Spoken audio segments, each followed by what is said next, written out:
muchas gracias por la invitación, gracias por el trabajo que están haciendo. La verdad que es una idea extraordinaria la que están armando. Así que nada, vine a participar y darle las gracias a todos los que organizaron esto y desde luego que pueden contar con la asociación para lo que necesiten. Muchas gracias, Juan. Algunas de mis compañeras de la comisión, si quiere contar la actividad próxima, si aprovechamos el buen número y les pasamos un chivo.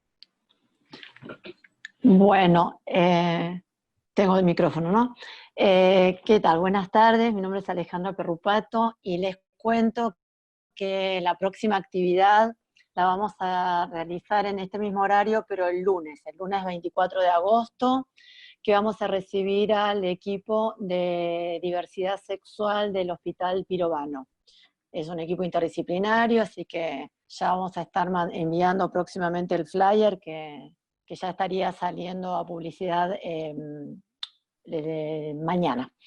Y después, bueno, el 21 de septiembre, para el Día de la Primavera, tendríamos la última charla de este ciclo, que es sobre el tema de intersexualidad. Esa ya la tenemos en proceso. Así que bueno, ya pasamos el chivo.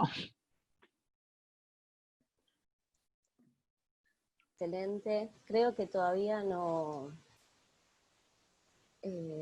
están.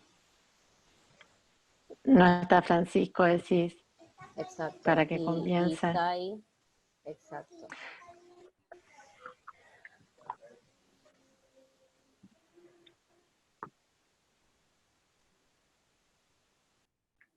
Sí.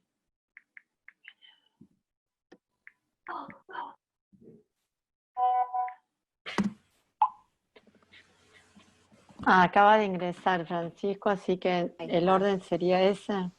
Sí. Hola Francisco, ¿cómo estás? Ok. Hola, ¿qué tal? ¿Cómo están? Bien. A ver, vamos a esperar un segundito más a ver si Sai se conecta o si arrancamos y él se suma una vez comenzada.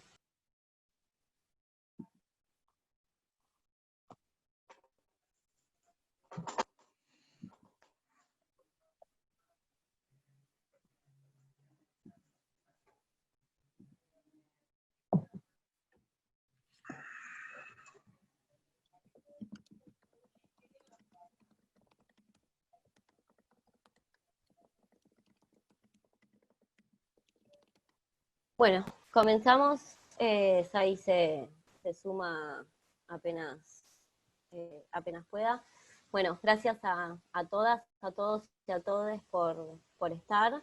Estoy un poco nerviosa, es el primer Zoom que hace la comisión y el primero que me toca hacer a mí encima acá.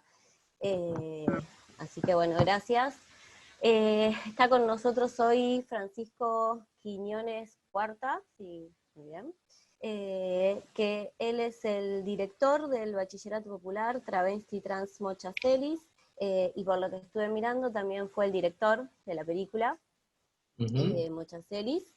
Está Marianne, que la saludamos antes, ella es profesora de inglés y además es integrante del equipo de coordinación de Mochacelis. Y por lo que estuve también mirando, es una de las representantes del programa, no sé si se dice programa, pero Contrata Trans. Así que bueno, vamos a hablar un poco con ellos. Fran, según tengo entendido, arrancamos con vos. Bueno. También quiero decirte que además de ser abogada, soy educadora popular. Así que nada, comparto mucho la visión, también con Marianne, que sé que es profesora, así que nada, un gusto escucharlos desde todos los aspectos, para poder aprender, para poder interiorizarnos, deconstruirnos, y además acompañarlos en el gran trabajo que hacen con la educación. Buenísimo. Veo también que se conectó Sai, que estábamos esperando. Ahí está. Hola, Sai.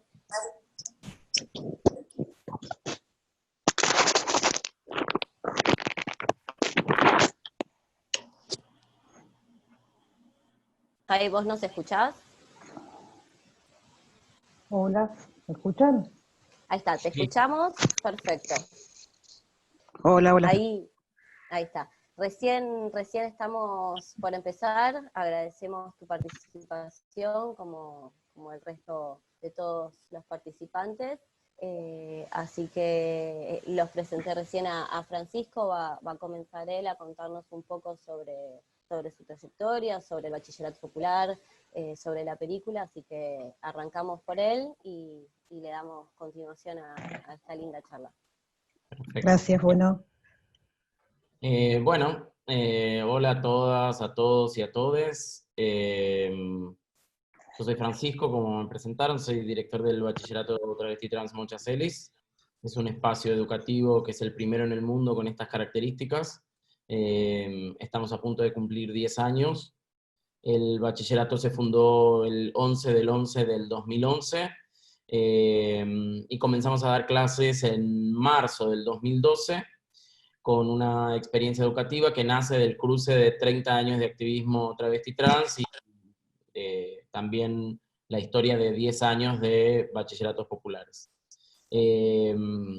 Esto surge con el cruce de varios activistas que veníamos trabajando en temas de despatologización o también en temas de diversidad en general, y entendimos que el promedio de vida de 35 años, principalmente de las personas travestis y trans, tenía que ver con, entre otras cosas, no poder garantizar ciertos derechos, como el derecho a la educación. No olvidemos que los edictos policiales venían hasta entrados los años 2000, continuaban en varias provincias.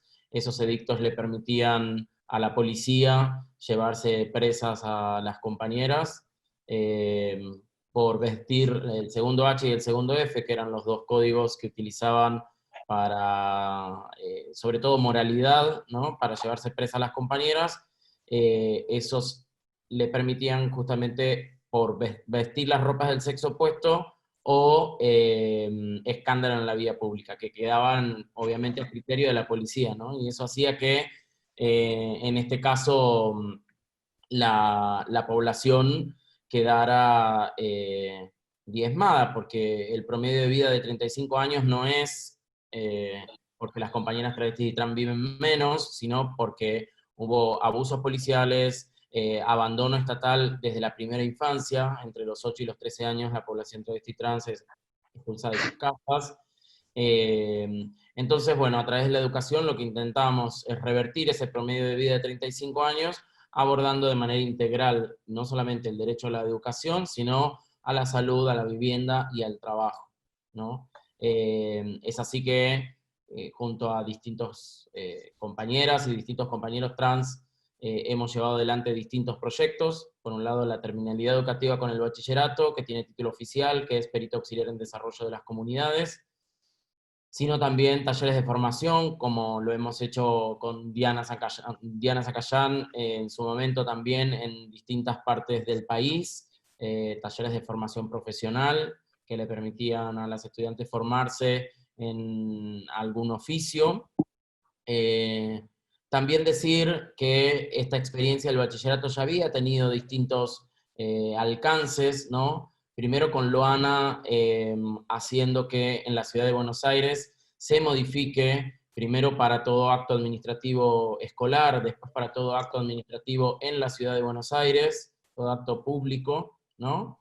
Y luego esto termina conformando el Frente Nacional por la Ley de Identidad de Género, y se logra la ley, pero esos antecedentes y forman parte de la creación de la escuela, ¿no? Recuerden que Loana quiso inscribirse en una escuela pública para hacer magisterio, no lo pudo hacer, le decían que no había vacantes, pero mandó a otra compañera y para ella sí había vacantes, ¿no? Mandó una compañera cis a anotarse y sí la anotaron. Entonces era un tema, constató ese tema de discriminación y logró en ese momento que el ministro de Educación hiciera un decreto para, como les decía, respetar el nombre autopercibido de todas las personas trans que quisieran estudiar. luego eso con Ibarra asciende en la ciudad de Buenos Aires también a conformar que todo acto administrativo se respetara, y después viene la ley. Lo mismo sucedió en la provincia de Buenos Aires, tanto en Mar del Plata como en La Matanza. Diana Zacayán también intentaba que eso en las escuelas se pudiera respetar, el nombre autopercibido. Entonces todos esos pequeños antecedentes conforman hoy la creación del bachillerato, que en otro momento, en los años 90, hubiera sido que las compañeras travestis y trans, al salir de las aulas, hubieran sido detenidas por la policía, ¿no? Por esta persecución policial. Por eso también hablamos de la necesidad de una ley de reparación histórica, porque contaban las compañeras que suman 5 años de su vida de entradas y salidas arbitrarias o armado de causas, en los que también se pide sexo por libertad, o que se pague una suma de dinero para liberar a las compañeras. Toda esa corrupción y persecución por parte del Estado en su brazo, digamos, armado, que es la policía, o a través de la justicia también, que no tiene perspectiva de género, que tiene una mirada machista y que está llenas las cárceles de compañeras travestis, interrumpen las trayectorias vitales, ¿no? Que después no se pueden recuperar.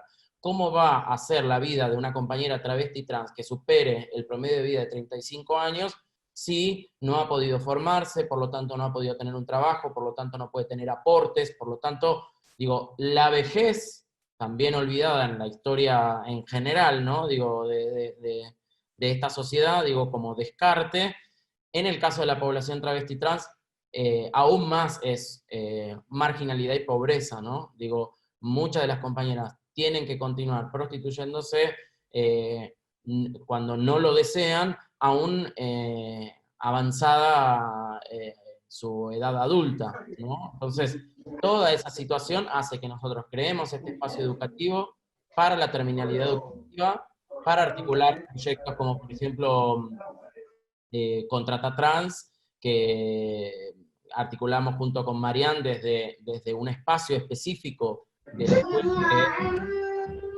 Perdón que si se pueden silenciar para... Porque ahí, si no, nos perdemos. ahí el administrador hace su trabajo. Entonces, lo que decía es que, digo, no solamente se persiguen estos objetivos, que se van articulando con distintas leyes. Por un lado, la ley de reparación histórica, como la vejez, y por otro lado,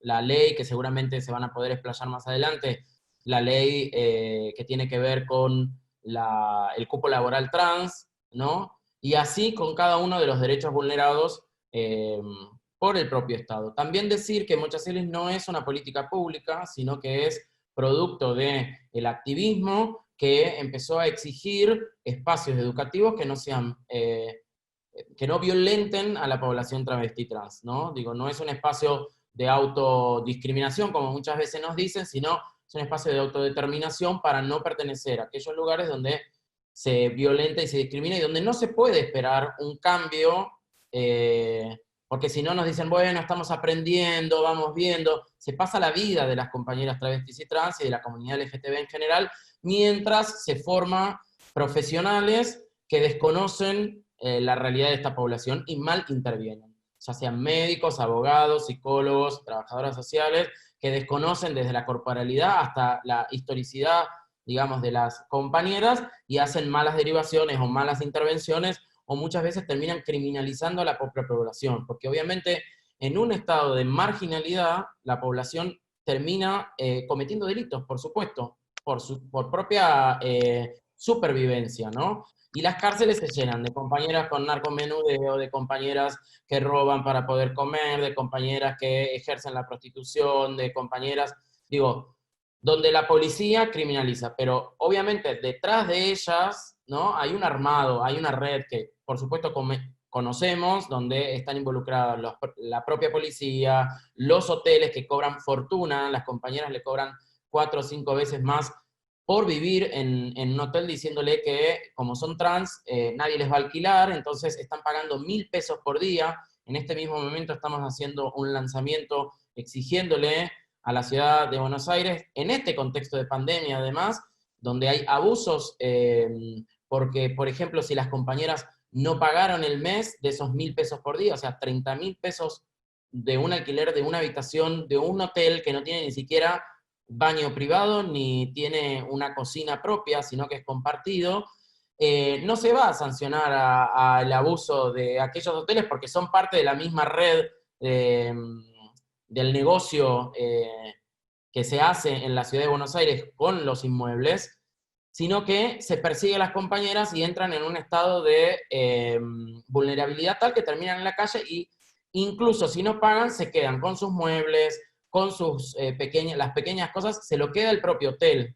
Y la respuesta estatal es que vayan a un parador, ¿no? Y en los paradores hay, obviamente, las ponen en el género que no le corresponde porque no tiene el cambio registral, o las amontonan a todas en un solo lugar, o las mandan al Hotel Gondolín, que es un hotel tomado por las propias compañeras hace más de 20 años, para resolver el problema habitacional, ¿no? Entonces, el nivel de falta de derechos es enorme y es abismal en todo sentido, ¿no? Digo, reparar a una población que quedó diezmada va a ser muy costoso, implica el compromiso de todos y todas. Eso es lo que por ahí les puedo contar como para dejar espacio también a todas las compañeras que pueden profundizar más en las cuestiones técnicas del bachillerato, que por ahí no vienen tanto al caso, sino más estos temas de fondo me parecen importantes, que tiene que haber además formación obligatoria en todas las facultades, todas las disciplinas, ¿no? Porque después no se puede decir yo desconozco, ¿no? Y sentirse mal porque uno no sabe cómo hacer, etc. Y obviamente,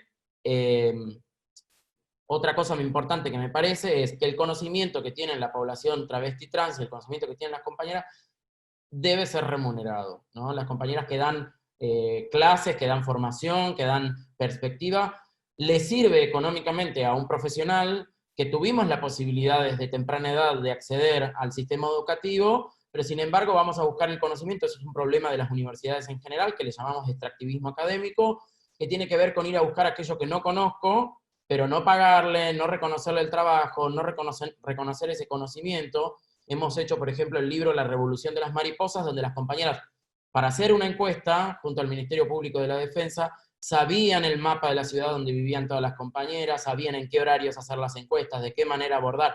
Todo ese conocimiento, obviamente, fue un reclamo de parte de la escuela que las compañeras que iban a hacer esa tarea sean reconocidas económicamente, porque ahí hay un conocimiento. Entonces, de esa forma fue la primera vez que las personas trans se dejan de ser sujetas objeto para ser sujetas productoras de conocimiento y sentido, y de esa manera poder formar parte de este sistema también, ¿no? Porque esa inclusión de la que se habla siempre, bueno, si no hay una integración y un reconocimiento real, todo cartelito, todo reconocimiento amoroso, que por supuesto viene bien, pero no resuelve el problema de fondo, porque las compañeras, sino, uno avanza en la formación, tiene títulos, tiene reconocimiento, tiene un conocimiento que es validado después, y las compañeras siguen en las esquinas habiendo aportado todo ese conocimiento. Entonces también hacer un aporte desde ese lugar, ¿no? De poder tener ese conocimiento de que nuestra pertenencia a esta sociedad desde la cisexualidad necesita espacios que puedan abrir el conocimiento, pero en todo sentido, ¿no? Incorporar población trans a nuestros espacios de trabajo, a nuestros espacios educativos, que sea realmente la inclusión real. Eso es lo que me parece que puede ser como el aporte más importante que puedo brindar. Muchas gracias, Francisco. Ahí puse en el chat si alguien quiere hacer alguna pregunta, la puede dejar. Si la quiere dejar ahora, sí, aprovechamos el fresco de la conversación. Si no, la pueden dejar y después, para quien sea la retoma. Nada, Francisco, perdón, me quedé pensando... es muy interesante lo que decís, creo que compartimos mucho y por eso es lo que nos llama a hacer este tipo de charlas, para que tengan en cuenta, esto es una asociación de abogados y abogados de Buenos Aires, si bien la charla era abierta a la comunidad para quien se inscriba, la realidad es que para nosotros, como el mundillo abogadil, está bueno tener estos espacios de acercamiento, así que agradecemos tu aporte, y el de Mai, que me gustaría poder charlar con vos ahora a continuación, ahora que no te veo. Ahí está. Marian, bueno, estás con el programa Contrata Trans. También escuché en una entrevista tuya respecto de que sos educadora popular también del bachillerato, y algo que me quedó muy marcado fue que cuando empiezan, como que, bueno, no sé, nunca me fue bien en nada, y de repente llegan a tercero, y me pasó que un chico nos diga, profe, la verdad que quiero estudiar abogacía porque me gustó, me inspiró, y la verdad que eso es algo lindo, que te pasa una conexión que uno tiene con los chicos. Y bueno, además obviamente hablar del programa Contrata Trans, que además se está hablando mucho ahora en el Congreso, así que bueno, queremos escuchar tu aporte y tu visión. Sí, bueno, gracias. Hola a todos y todas. Sí, bueno, me presento un poquito sumando lo que venías ahí comentando vos, Agus. Mi nombre es Marian Letieri, dentro de la escuela soy la profesora de inglés. Soy parte del equipo de coordinación y también estuve el año pasado cubriendo el área de preceptoría, donde ahí quizás hay un mayor contacto con estudiantes, entonces también, no solamente en mi rol de horas dentro del aula, ya empecé a tener otro tipo de contacto, y también venía coordinando en el 2016 aproximadamente lo que era el área de inserción laboral de la escuela, porque un poco sumando a lo que dijo Fran, hubo todo un proceso dentro del bachillerato, de una primera etapa, de abocar bastante a todo lo que tiene que ver con la terminalidad educativa, pero después nos empezaron a surgir otros emergentes que era, bueno, ahora ya con un título, ¿qué está pasando en el post? Digo, cuando la persona va a buscar un trabajo, seguía habiendo situaciones de vulneración de derechos ahora en el ámbito laboral, ¿no? Entonces un poco desde la escuela empezamos como a impulsar el área de inserción laboral para empezar a articular con empresas, con organismos, con el Estado y demás.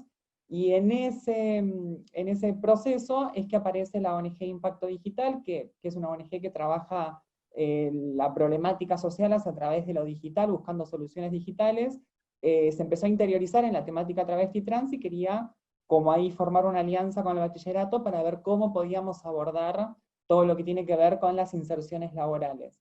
Porque, y esto lo comento, digo, como identidad trans, digo, celebro la ley de identidad de género, fue un gran cambio y una gran bisagra en nuestra sociedad, pero en muchas situaciones no solucionó, por ejemplo, el caso de las situaciones laborales de las personas trans.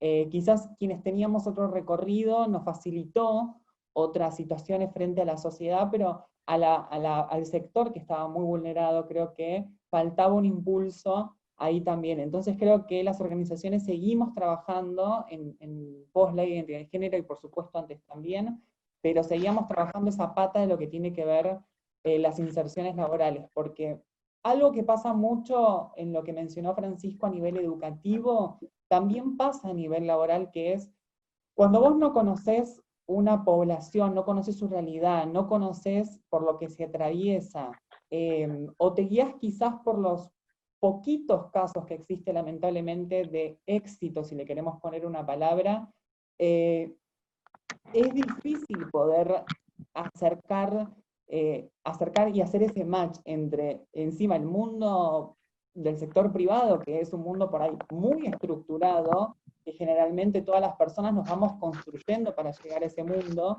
y en el caso de la población travesti trans, toda esa etapa de construcción quedó muy vulnerada, ni siquiera se hizo, o se está haciendo ahora con una edad por ahí de 20 y pico o 30 años.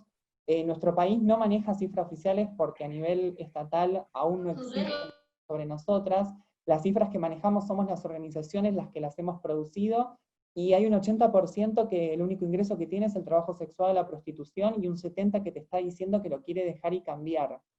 Y siempre cuando hablo sobre la temática, llego a las reflexiones.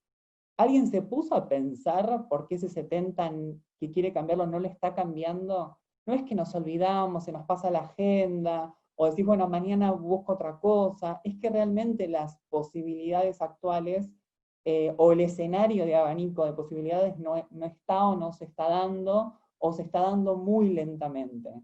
Y también entender que en ese proceso lento que se va dando, las personas trans seguimos teniendo una expectativa de vida que no supera los 41 años. Entonces me parece que hay que seguir trabajando sobre eso, pero también entender que hay que empezar a integrar la diversidad, y un poco desde el programa Contrata Trans, lo que fomentamos es, las empresas manifiestan esto de, bueno, me tengo que capacitar y me tengo que poner al día como para no ser, quizás erróneamente terminar vulnerando un derecho, pero digo, mientras haces todo eso es fomentar las contrataciones, la empleabilidad en las personas trans también. Tratamos, más allá que realizamos capacitaciones y muchas veces también las articulamos con el bachillerato y las damos en conjunto, pero siempre es, primero, tratando que seamos nosotras en primera persona quienes demos esas capacitaciones y se nos dé ese espacio, que generalmente siempre se habló de nosotras, pero nunca se nos daba esa visibilidad o esa posibilidad. Y por otro lado es, mientras te capacitas, trabajar la diversidad. Porque por más, y esto pasa en cualquier ámbito, vos te podés capacitar previamente y cuando llegue el momento de la ejecución, van a surgir nuevos emergentes. Entonces, trabajar todo lo que es esa capacitación y lo que llamamos, ¿no? Digo, esta visión de ser una empresa inclusiva, trabajarla con la diversidad. Y bueno, y esto también lo amplía el sistema educativo, ¿no? Digo, más allá de esperar a que se capaciten los docentes, seguir trabajando con la diversidad y no ser un espacio de expulsión. Lo que también se trabaja en el programa Contrata Trans, y que articulamos históricamente desde la escuela, también es la pata de la contención y de la motivación a la persona trans. Porque también entender que una población que en muchos casos, personas que llegan a tener 30 años y que nunca tuvieron ni siquiera una primera entrevista laboral, es empezar a generar y fomentar una confianza en sí misma para poder acercarse a esa empresa, acercarse a ese lugar que históricamente te dijeron que no te pertenecía.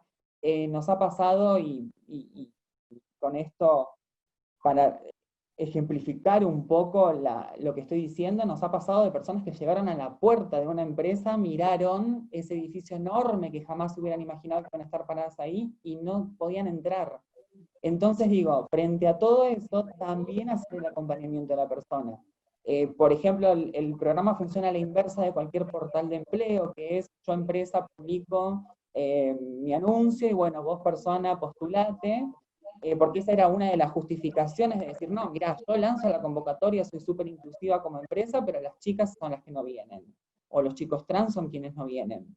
Pero nunca te pusiste a pensar por qué no va esa persona. Entonces invertimos la lógica y es que la persona nos acerque su CV, se hace una carga del CV y es la empresa la que entra a buscar el talento trans, como para borrar o derrumbar esa barrera que era una de las más para las empresas problemáticas. Y por el otro lado también hacer un contacto con esa persona cuando hay una empresa que se interesó en su perfil, para empezar a motivar, informarle que va a haber una empresa que va a contactar, si necesita, no sé, hacer una práctica previa para lo que es una entrevista, porque en muchos casos no saben cómo es una entrevista.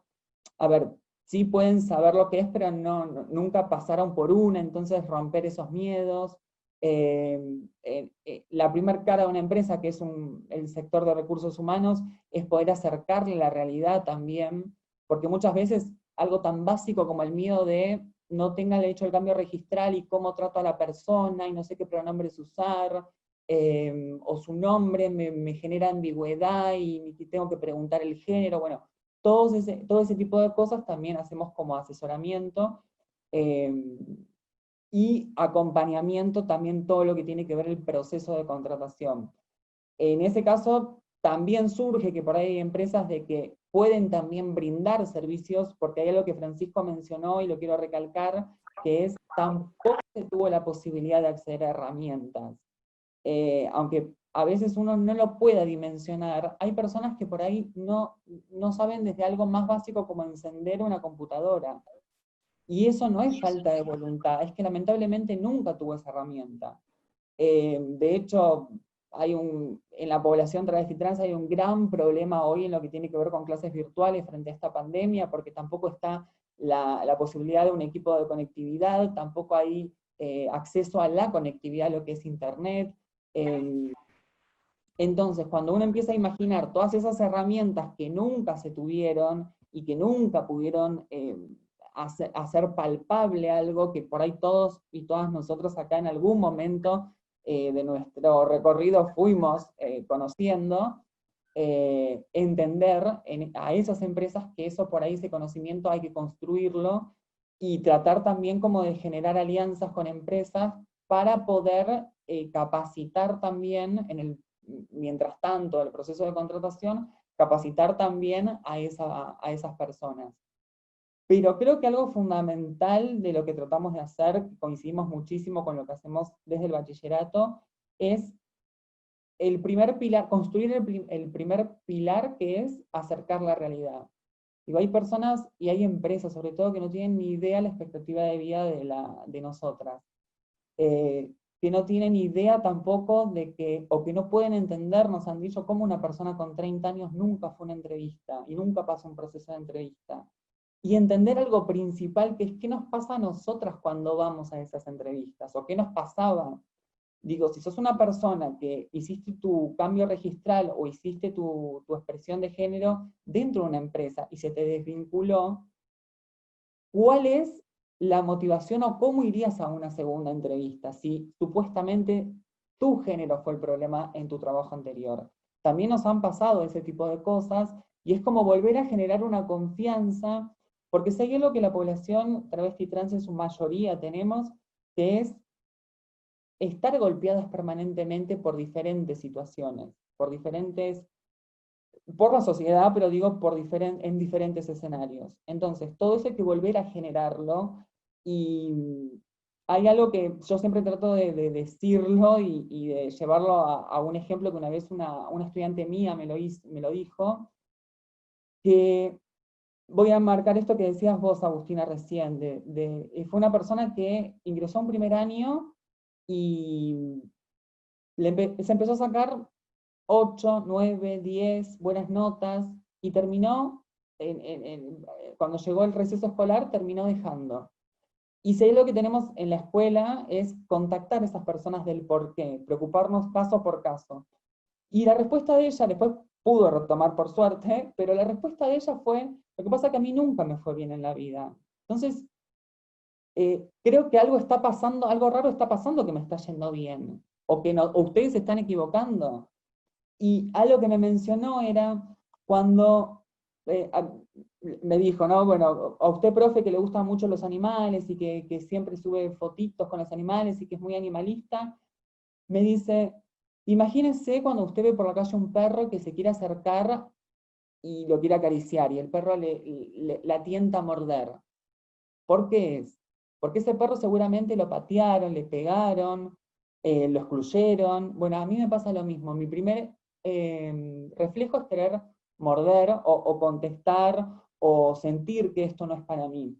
Y eso es lo que desde la escuela, desde el bachillerato Moncheselis y desde el proyecto Contrata Trans, intentamos volver a generar en la persona. Digo, y también hay muchas preguntas que me han hecho a mí en lo particular, que era, en tu caso que tenés otro recorrido, que no sufriste esa exclusión, que pudiste tener un trabajo registral, teniendo tu expresión de género y demás, ¿tenés necesidad de involucrarte en esto? ¿Qué te suma o qué te resta? Y es que ahí es donde yo justamente digo, justamente las personas que tenemos lo mal llamado privilegio, porque lamentablemente a nosotras te dicen de que es un privilegio tener un trabajo, o que es un privilegio tener un techo, y en realidad es un derecho, no es un privilegio. Un privilegio es ir de vacaciones o cambiar el auto cada un mes. Entonces es mal llamado privilegio, pero lamentablemente hay que decirlo así porque somos muy pocas las que tuvimos otro recorrido. Y creo que ahí tenemos que dar el ejemplo en involucrarnos. Entonces, por ahí con otra voz podés reclamarle a la sociedad que se involucre, porque lamentablemente necesitamos, bueno, lamentablemente no digo favorablemente, pero lamentablemente en este contexto se necesita que la sociedad se involucre. Necesitamos que personas cis o que otras personas trans que tienen otras posibilidades te tengas que involucrar y tengas que ayudar en cierto modo a que la persona pueda ir adquiriendo esas herramientas, tanto para lo laboral como para lo educativo. También mencionar que estos dos proyectos también es con mucho esfuerzo de las personas que los llevamos adelante, porque en muchos casos no se está financiado o no tenemos el suficiente apoyo que deberíamos.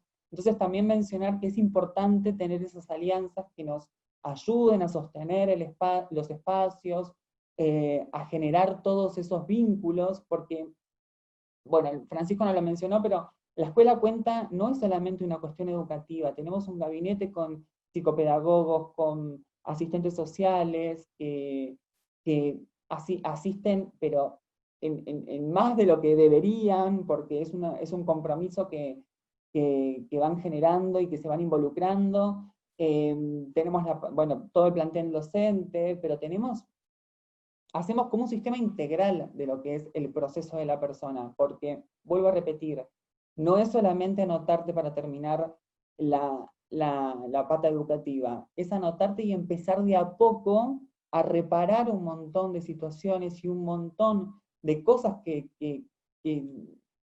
fueron golpeándote a nivel social. Digo, pongámonos a pensar, y con esto quiero finalizar, pongámonos a pensar de qué hubiera pasado de todas y de todos nosotros que estamos acá, llegando a la edad que tenemos, si se nos hubiera negado todos los derechos que fue educarnos, haber sido expulsadas de nuestro hogar, cuando ibas a tocar una puerta que te cierren la puerta y de paso ya que estoy te cierro la ventana. ¿Qué hubiera pasado de cada uno de todos nosotros y de nosotras si eso nos hubiera pasado en nuestro recorrido? Necesitaríamos hoy que alguien por lo menos nos ayude a abrir esa puerta y que me enseñe también a cómo seguir abriendo otras. Entonces creo que tanto Contrata Trans como el bachillerato articulamos en conjunto para poder acercar justamente estas herramientas, tanto de lo educativo como de lo laboral. Gracias, Marian. Bueno, nada, compartimos mucho lo que decís, y sobre todo cuando hablas del bachi,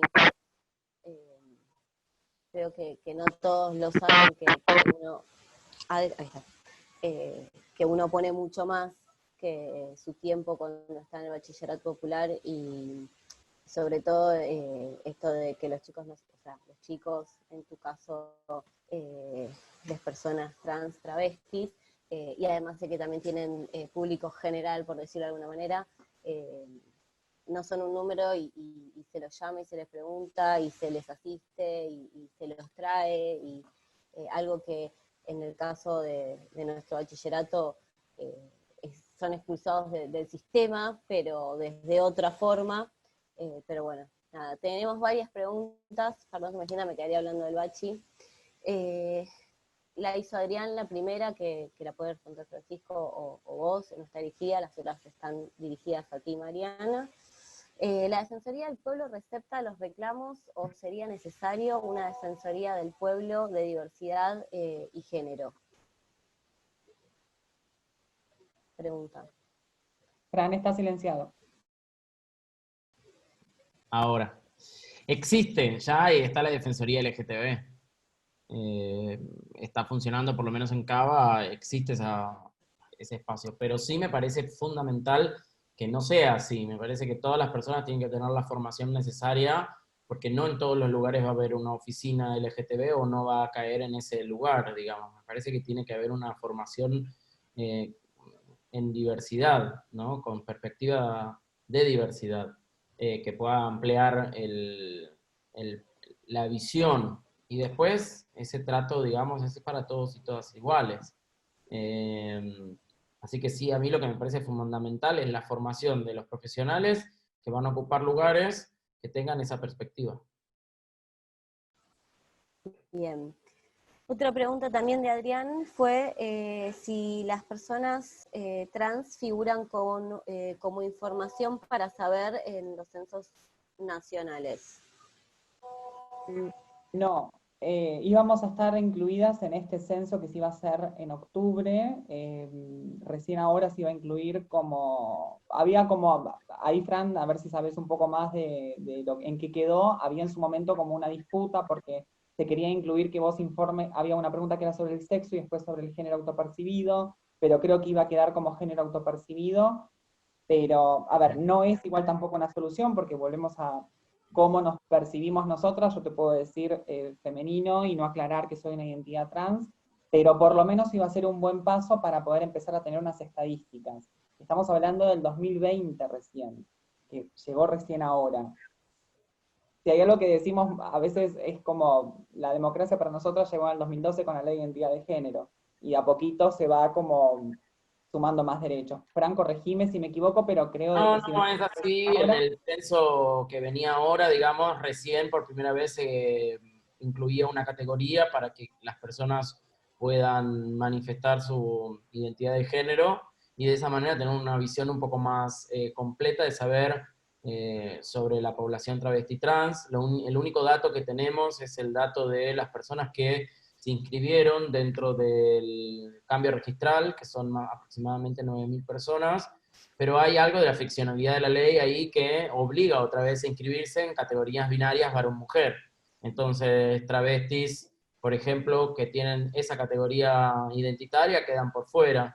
Las personas no binarias quedan por fuera. Las personas que no tienen género o no se identifican con un género asignado al nacer están quedando por fuera. Entonces, digo, no hay una... Creo que los formularios en todo el país siguen para cualquier trámite, incluso aquellos trámites de ANSES, RENAPER. Digo, por ejemplo, una persona trans en ANSES tiene que inscribirse por hacer una consulta de negatividad, por ejemplo, sucede un montón, que tenés que poner el rubro, en la opción sexo tenés que poner masculino, aunque tu expresión de género o tu identidad de género sea femenina, ¿no? Tu identidad de género es femenina, tenés un nombre, tenés el cambio registral, tenés todo, pero sigue esa categoría. En las becas de la Ciudad de Buenos Aires no podés avanzar si tu quill, que era asignado por géneros,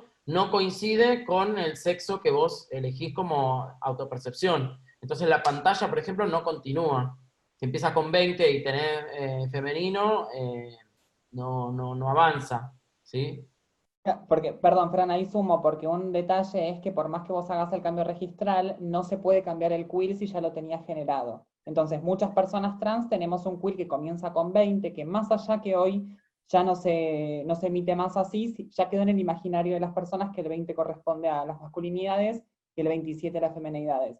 Entonces, cuando por ejemplo, si yo tuviera que sacar una negatividad y pongo mi quill, en el género tengo que poner masculino porque si no la pantalla no avanza, porque asocia que el 20 es el masculino. Eso pasa un montón, pero sobre todo en el formulario de becas para nuestros estudiantes es tremendo. Por eso eso no nos permite hacer autonomía, porque normalmente en cualquier otra escuela las propias estudiantes hacen sus propias inscripciones a becas, ¿no? En este caso las venimos haciendo nosotros porque es que pasen todos los años por ese mismo lugar, de tener que luchar contra la pantalla, y para que la pantalla avance y poder obtener una beca, tenés que renunciar a tu identidad. Entonces, bueno, nada, lo tramitamos los docentes para que las estudiantes no pasen por esa situación que es sumamente incómoda. Ya hemos hecho el reclamo, pero la ciudad dice que el banco, si no, no lo permite, ¿no? Entonces esa incongruencia continúa. Con los bancos, muchas compañeras tienen registros en los bancos que son antiguos. Entonces todo el tiempo tener que ir a revisar. No se termina con el cambio registral, continúa todas las veces que haya una dependencia administrativa que no tenga los datos actualizados, vuelve a desconocer tu identidad, siempre. Entonces, eso también es un problema y se le resta importancia. Yo creo que la ley de identidad de género en ese sentido avanzó un montón, hay un montón de legisladores que no sabían lo que estaba votando, porque lo que se está poniendo en manifiesto es que el sistema binario es obsoleto y hay que eliminarlo, ¿no? Digo, porque justamente ya no tiene sentido, no tiene sentido, alguien hizo ese formulario en algún momento y ahora ya no sirve. Las estadísticas que nosotros como escuela tenemos que darle al gobierno de la ciudad cada vez que todos los años se inscriben es cuántos estudiantes tenemos. El formulario para que avance es lo mismo, es cuántas mujeres, corregime Mariana porque eso lo hacemos siempre, cuántos varones, No, varones. Lo que te cuántos dice varones hay inscritos, y el resto, perdón. sí, No, sí, no, no, dale. primero que niega las femenidades, porque el formulario lo que te dice es que vos pongas cuántas personas tenés en la matrícula, que pueden ser 30, y es detallame cuántas son varones. Y por descarte queda sobreentendido que el resto son femenidades. Que quizás no es así, pero ¿qué pasa? Si nosotros al año siguiente la persona hace un cambio de género, no coincide con el año anterior, es decir, acá ¿qué pasó con esta persona? Y le decimos cambió el género, ahora tenemos matrícula femenina, no puede ser, o sea, esta persona tuvo que haber ido a otro lado, ¿dónde está la baja? Y hemos tenido hasta capacitaciones que ir a reclamar eso, porque digo, ya el sistema, y a ver, vuelvo a lo que dije antes, es el mismo Estado ahí. Digo que por un lado hay una ley que más allá que sea binaria, digo, nos permitió avanzar, pero por el otro lado sigue habiendo todavía un montón de barreras al Y las, respecto. y las discusiones, porque explicarle, por ejemplo, al gobierno de la ciudad, en su área de estadísticas, cuando va a nombrar a toda la población que tiene dentro de las aulas, y yo pregunto, ¿cuántas personas trans hay dentro del sistema educativo? La respuesta es, nosotros no discriminamos. O sea, ni siquiera es pensar que esas estadísticas te sirven para producir política pública, porque ¿qué determinaciones va a tomar el sistema de educación de la capital federal si no sabe cuántas personas trans hay en el sistema educativo? ¿Cuántas son expulsadas? ¿Cuántas, digo, si yo tengo muy baja cantidad de personas trans, ¿y dónde están? Porque existen, entonces no están yendo a la escuela. ¿Qué política pública se va a producir? Ni siquiera lo piensan en ese sentido. La respuesta es, nosotros no discriminamos. Entonces no se le pregunta sobre la identidad de género a las personas. Pero ni siquiera te dan la posibilidad de hacerlo. Entonces, y cuando nos pasa esto con Marian, que todos los años hay que explicar por qué hay una incongruencia en los números que ponemos, no es que estamos falseando datos, es que no, tenemos cartas, amenazas de que nos van a dar de baja el CUE, amenazas de que nos van a... Porque en realidad no están entendiendo que es imposible seguir dibujando esos datos porque no tenemos ni varones ni mujeres. La mayoría de nuestra población es población travesti trans que no se inscribe de esta manera binaria. Entonces, digo, si nosotros hicimos nuestra propia estadística interna y hay compañeras que se inscriben en otras categorías que no son varón-mujer y no están contempladas. Entonces, bueno, decimos, bueno, queda criterio ya del funcionario, ¿no? Que diga, bueno, a mí me parece que tiene una expresión más femenina, la voy a poner acá. O a mí me parece que tiene una expresión más masculina, la voy a poner de este lado. Totalmente con un pensamiento binario que además juzga la identidad de las personas desde la expresión de género, que es otra cosa totalmente diferente, desde la estética, desde estos elementos que están en esta sociedad o en esta cultura aceptados que pertenecen a la feminidad o a la masculinidad. Entonces, una travesti con barba, ¿no? Digo que que lo plantea Luana, dice, bueno, eso también es ser travesti. ¿Qué pasa con eso? Porque disfruto de mi genitalidad, no me quiero operar, pero tengo mis pechos, tengo un montón de cosas que me he visto de la determinada manera que piensan que es para las feminidades, no me puedo inscribir en ningún lugar. Va a depender de alguien que me observe y diga dónde me inscribo yo según el concepto binario que tenga esa persona. Es ridículo, pero para algunas personas es inentendible lo violento que es eso. Digo, y para finalizar esto que estás diciendo, digo, históricamente pasó que sobre nosotras las identidades trans siempre prevalece más lo que la otra persona piensa sobre nosotras, porque hay una cuestión que hay que empezar creo que a cambiar, que es asumir el género de la otra persona cuando lo ve, o cuando ves a un ser humano.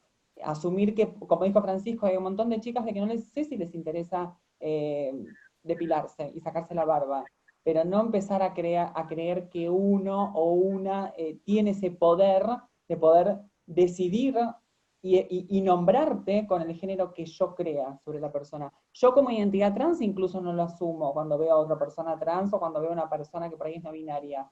Pregunto, y algo que es muy importante que creo que hay que empezar a aprender, que es si te equivocaste al pedir disculpas, no tiene nada de malo decir la verdad, discúlpame si me corrige alguien, porque me ha pasado a mí que haya estudiantes que me han corregido y que claramente saben que no va ni desde el desconocimiento ni la maldad, sino por ahí, por una mala costumbre que tenemos todas las personas que nos educaron dentro del binarismo, pero algo que es importante en cualquier ámbito educativo, estatal, laboral, lo que fuese, que es el pedir disculpas y corregir ese error y entender por qué hay que corregirlo. Y preguntarle a la persona qué pronombres prefiere utilizar.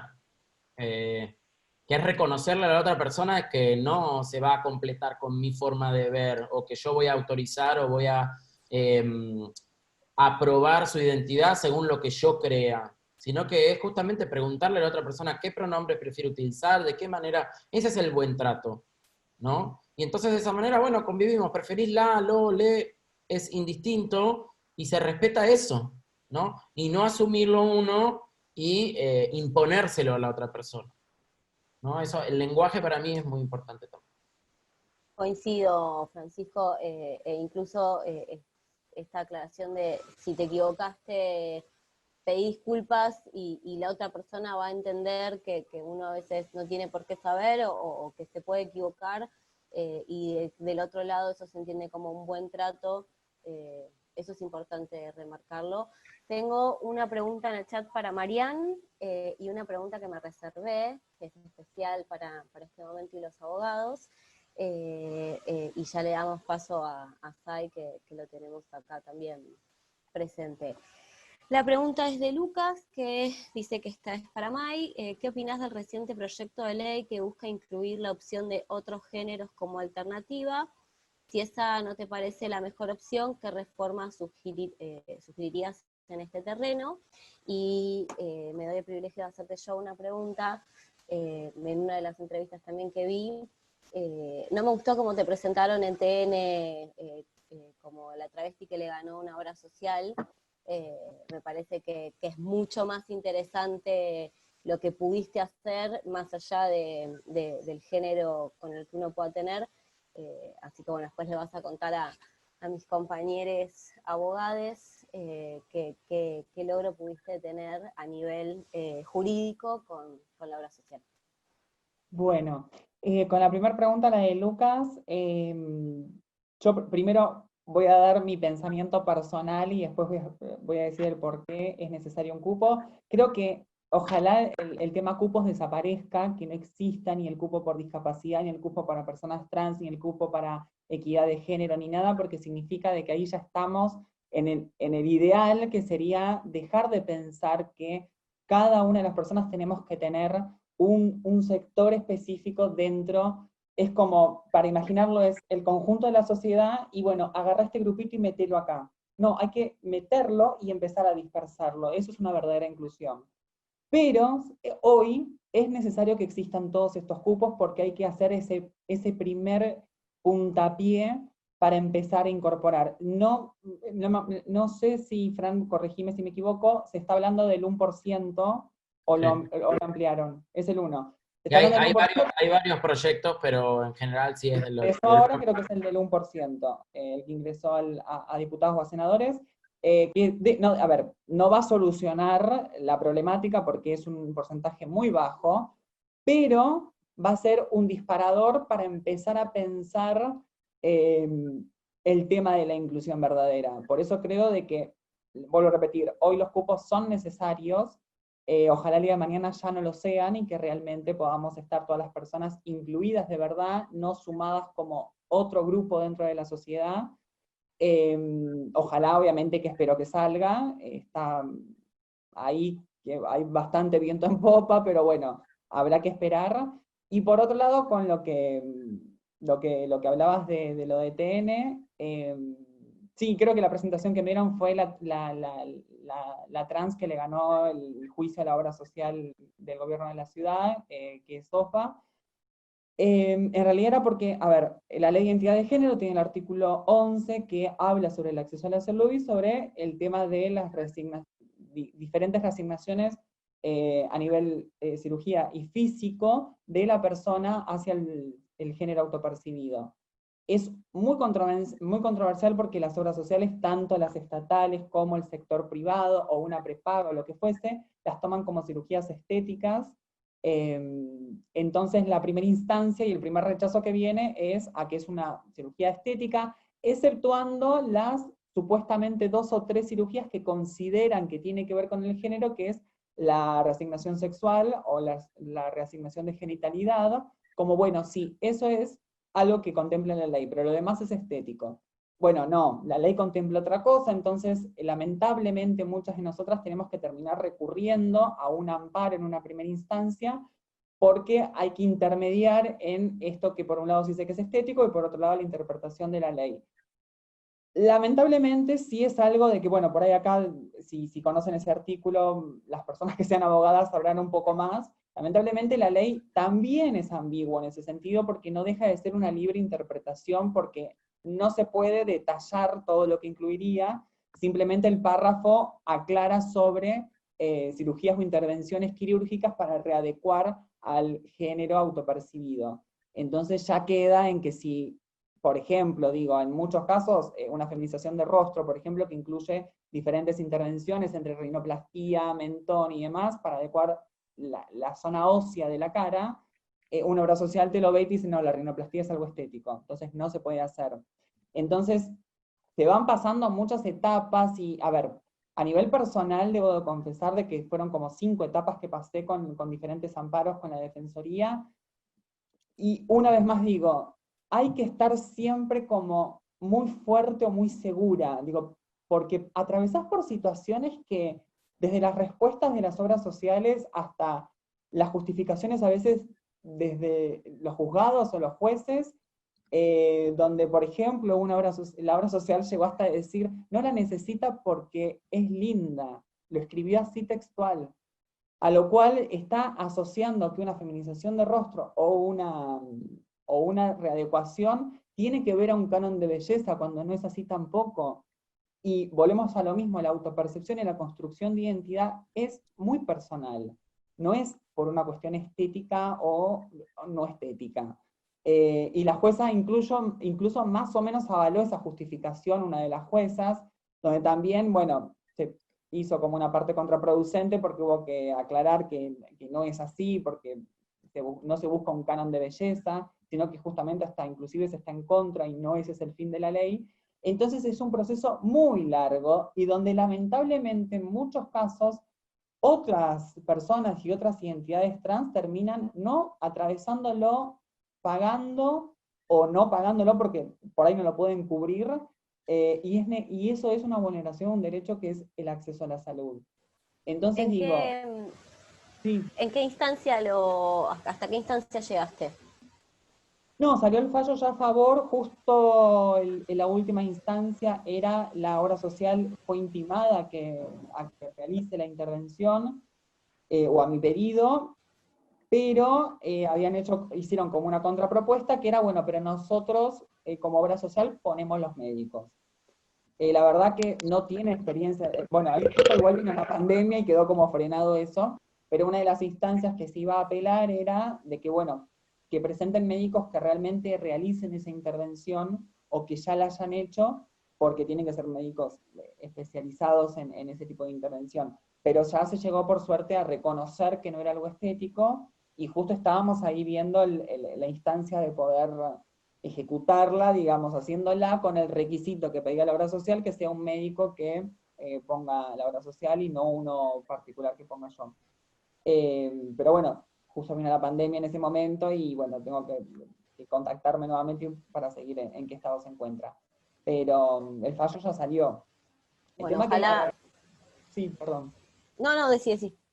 No, que iba a decir, digo, hay todo un proceso que digo, yo remarco siempre lo mismo, que es esto de, yo porque quizás, Marian, tengo otro recorrido, estoy construida de otra forma, digo, pero ¿por qué una persona tiene que atravesar? Yo comencé con esto en 2017, digo, hace 3 años que estoy con esto.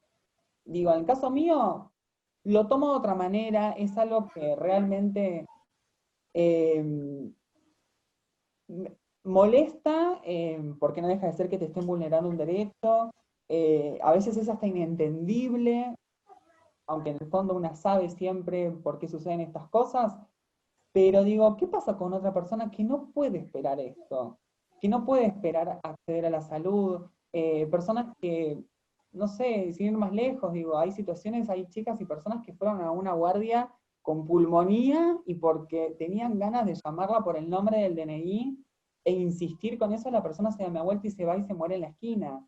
Digo, empezar a pensar un poco qué pasa en todo este tiempo, que es un poco lo que decía Fran con respecto a la educación, digo, ¿qué pasa en todo este tiempo? Pero bueno, en lo que respecta al fallo este, la verdad fue muy positivo, en Cava fue junto a otro más, que ahora no recuerdo, que es una ex profesora nuestra, Fran, no recuerdo el nombre, fue el segundo fallo que se da en este tipo de intervención, pero la propia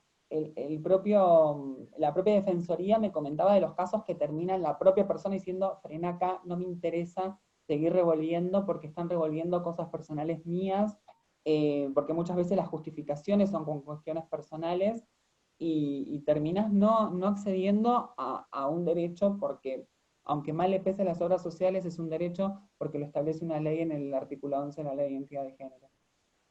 Coincidimos con vos. Perdón, y había cortado y me querías preguntar algo. No, lo que iba a decir es que ojalá que las obras sociales cumplan, y si no, acá hay muchos abogados que vamos a usar, en el caso de que nos toque, tu fallo como jurisprudencia. Así que bueno, gracias Marian por todo el aporte. Sai, ¿estás ahí con nosotros?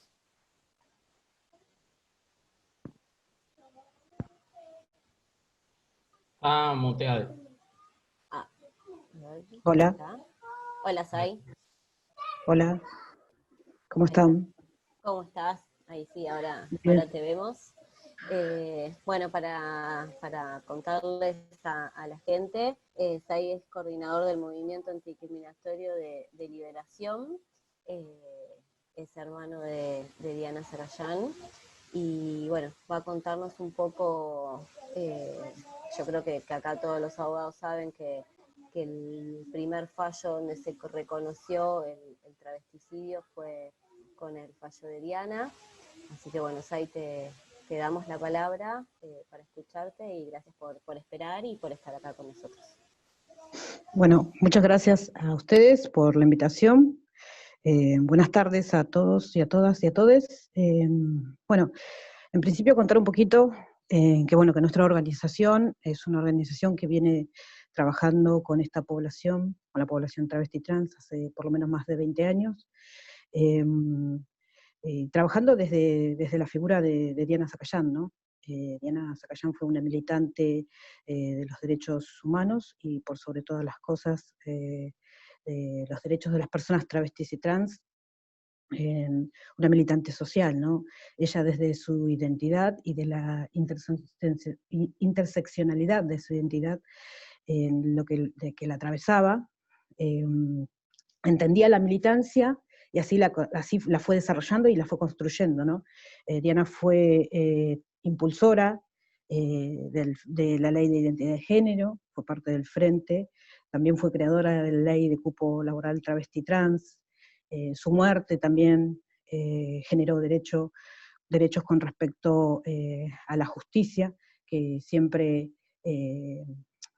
reconoce a las personas criminalizándolas, a las personas travestis y trans, ni siquiera las reconocía en su lecho de muerte, ¿no? Y muertes violentas, ¿no?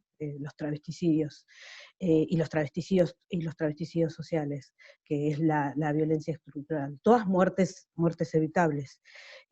A partir de esa sentencia histórica, ¿no? Que no es solo una sentencia histórica, que no es solo una sentencia histórica porque pone en evidencia a la justicia con respecto a todos estos hechos de violencia, sino que también nos permitió a nosotros poder desarrollar desde muchos contenidos empíricos, ¿no? Todo esto que siempre venimos diciendo las organizaciones, que tiene que ver, ¿no?, con el promedio de vida, con la violencia estructural, con el estado de vulnerabilidad, con todo el tipo de la estructura de exclusiones que existe sobre el colectivo travesti trans, ¿no? Nosotros, por eso también, cuando hablamos de acceso al trabajo, hablamos sobre cupo, ¿no? No hablamos tanto de inclusión, ¿no? Nosotros hemos trabajado durante muchísimos años todo lo que tiene que ver con lo que les atraviesa a las personas travestis trans, no solo la cuestión educativa, sino la cuestión de formación, la cuestión de la capacitación, la cuestión de incluso la inclusión, la hemos trabajado también, la capacitación hacia el empleo, digamos, todas estas cuestiones las fuimos trabajando durante todos estos años, y precisamente por haber trabajado todas estas cuestiones, hemos llegado un poco a sacar estas conclusiones de que como nosotros trabajábamos además con personas adultas, era necesario que estas personas, para poder sostener todos esos espacios que tenían que ver con quizás la capacitación o las actividades, o siquiera venir a los espacios de la organización a participar, estaban completamente atravesadas porque se encontraban en situación de prostitución, ¿no? Que no podían llegar siquiera a participar de una actividad de la organización o a participar de una capacitación, porque claramente estar en situación de prostitución las ponía en un lugar de que, bueno, tenían que pasar toda la noche en una esquina, sufrir cualquier tipo de violencia, no tener ganas, tener que levantarse al otro día muy tarde, no poder llegar a las capacitaciones, no poder tener quizás dinero para poder llegar a los lugares donde tenían que llegar, no podían tener dinero para por ahí comprar alguna cosa que necesitaban para un cuaderno, alguna cuestión, digamos, todas esas cosas nos fueron demostrando a nosotros que con la población que estábamos trabajando, la cuestión del empleo y del trabajo era una cuestión fundamental y necesaria, ¿no? A partir de ahí Diana empieza a pensar este proyecto de una ley de cupo laboral travesti trans, ¿no? Que es lo que después presenta en la provincia de Buenos Aires, y empieza a hacer toda una campaña de visibilización sobre la necesidad del empleo y sobre lo que puede significar para las personas travestis y trans tener acceso al empleo, ¿no? Una ley de estas características. Nosotros nos parece que, si bien no va a cubrir todas las necesidades de esta población, ya que es una población que está en extrema vulnerabilidad, sí va a ser significativa para poder pensarse desde un lugar diferente, ¿no? Desde un lugar diferente, porque muchas de nuestras compañeras, bien como decía ahí Marian, nunca fueron a una entrevista de trabajo, o nunca pudieron participar de la sociedad, ¿no? Como ciudadanas, nunca tuvieron acceso. Creo que pensarse desde un lugar de trabajo, ya sea en el Estado, ya sea desde una empresa dependiente del Estado, sí les va a tener un real cambio en su vida, y además sobre todo a nuestras compañeras que vienen a nuestra organización hace muchísimo tiempo, las que han podido sobrevivir, porque también no es lo mismo estar en el conurbano que estar en Cava, ¿no? Porque son muy pocas las posibilidades, y además es muy hostil el Estado para nosotros, ¿no? Para nuestro colectivo. Nosotros ahora en estado de pandemia hemos estado cubriendo la cuestión alimentaria para más de 50 compañeras, y como respuesta del municipio de La Matanza hemos recibido que nos quitan el único recurso que brindaba, que eran los bolsones de mercadería. Nosotros, bueno, si bien pudimos ahí articular con muchas organizaciones y con muchas colaboraciones personales de personas, hemos podido cubrir y seguimos cubriendo los bolsones y algunas cuestiones de higiene de nuestras compañeras, pero la realidad es que, más allá de que si bien en los discursos políticos, en los discursos del feminismo, incluso en los discursos del Estado, existe una situación de abandono para nuestra población. Por eso me parece que una medida clara y específica y que pueda llegar a todas las compañeras, incluso las compañeras que no están en el centro de la escena, me parece que es el cupo, porque bueno, a partir de ahí nuestras compañeras van a poder tener acceso y van a poder pensarse desde otros lugares, ¿no? Nada, nosotros también nos parece interesante esta cuestión de que cuando se habla de que, no sé, de que haya o personas en el Estado o en las oficinas del Estado, también es importante que, porque es importante que tengan la perspectiva travesti trans, ¿no? Porque no es lo mismo, con todo el respeto y con todo el amor que le tengo a los gays y a las lesbianas, me parece que no es la misma perspectiva o no es la misma visión.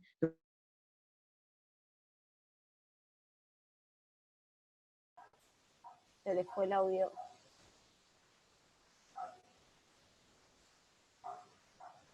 ¿Me quedé sin internet? ¿Yo? No, no está ahí, que la gente se mueve. ¿Estás ahí? Perdón por el función. ¿Me escuchabas? Sí, sí, sí. Ahí está. Los vi a todos quietitos y pensé que se me había ido internet a mí. Seguí, por favor. Digo, porque necesariamente tienen que tener esta mirada y esta perspectiva específica de lo que atraviesan las personas travestis y trans, y solamente pueden tenerlas las personas travestis y trans. Nos ha tocado muchas experiencias, incluso no hace mucho tiempo, hace 2 semanas, de que nos derivan a una oficina por un caso de salud mental de una compañera, a una oficina de diversidad, por ejemplo, donde me atiende una persona cis, que ni siquiera era ni una lesbiana ni un gay, y le planteo el caso de una compañera, ¿no? En toda esta situación de COVID y cuarentena y qué sé yo, la clara necesidad de intervenir ante una situación de una persona que se encontraba no solo en crisis por el COVID o por la cuarentena, sino que además se encontraba en crisis porque ya tenía una base psiquiátrica, ¿no? Y en esa oficina la respuesta fue que no tenían forma de intervenir en el caso, ¿no? Nosotros, bueno, hemos logrado tener una conversación más profunda y decirles cuál eran las posibilidades que nosotros creíamos que podían pasar con esta compañera y cómo podíamos intervenir y desde qué lugar. Tuvimos la suerte de que en la región justamente tocó con una doctora que la conocíamos y bueno, y ahí pudo intervenir sobre ese caso específico, pero tampoco hubo una respuesta porque las personas que vinieron con una ambulancia, vinieron con muchos mamelucos, sabemos que la situación es así, pero podían haber venido con un auto particular, entonces todo eso también generó un conflicto y una cuestión en el barrio y en el vecindario sobre de que esta persona podía tener COVID, y no era cualquier persona, sino que era además una persona travesti trans. Digo, hay muchas cuestiones que tienen que ver con cosas específicas que tienen que tener la mirada y la perspectiva del colectivo travesti trans y de las personas travestis y trans, ¿no? Cuando nosotros fuimos al juicio por el travesticidio de Diana, también en un primer momento se planteó la cuestión del femicidio sobre el caso de Diana, ¿no? Y nosotros claramente entendíamos que no se trataba de un femicidio, sino que se trataba de un travesticidio, porque Diana era travesti y porque a Diana le atravesaban otras cuestiones que tenían que ver no con una mujer cis, sino con una persona, con una mujer travesti, ¿no? Y esas realidades son diferentes, desde lo físico, desde lo corporal, hasta lo cultural y lo social. El promedio de vida de las personas travestis y trans es de 35 a 40 años, y la violencia estructural que existe sobre el odio, le atraviesan por sobre todas las cosas, y sin ninguna respuesta, ni cultural, ni del Estado, ni educativa, ni de ninguna forma, a las personas travestis y trans, ¿no? Entonces nosotros por eso pudimos desarrollar, no solo en ese juicio, las muertes violentas o el odio que le atraviesa a las personas travestis trans, sino también la estructura de la violencia, ¿no? Los travesticidios sociales,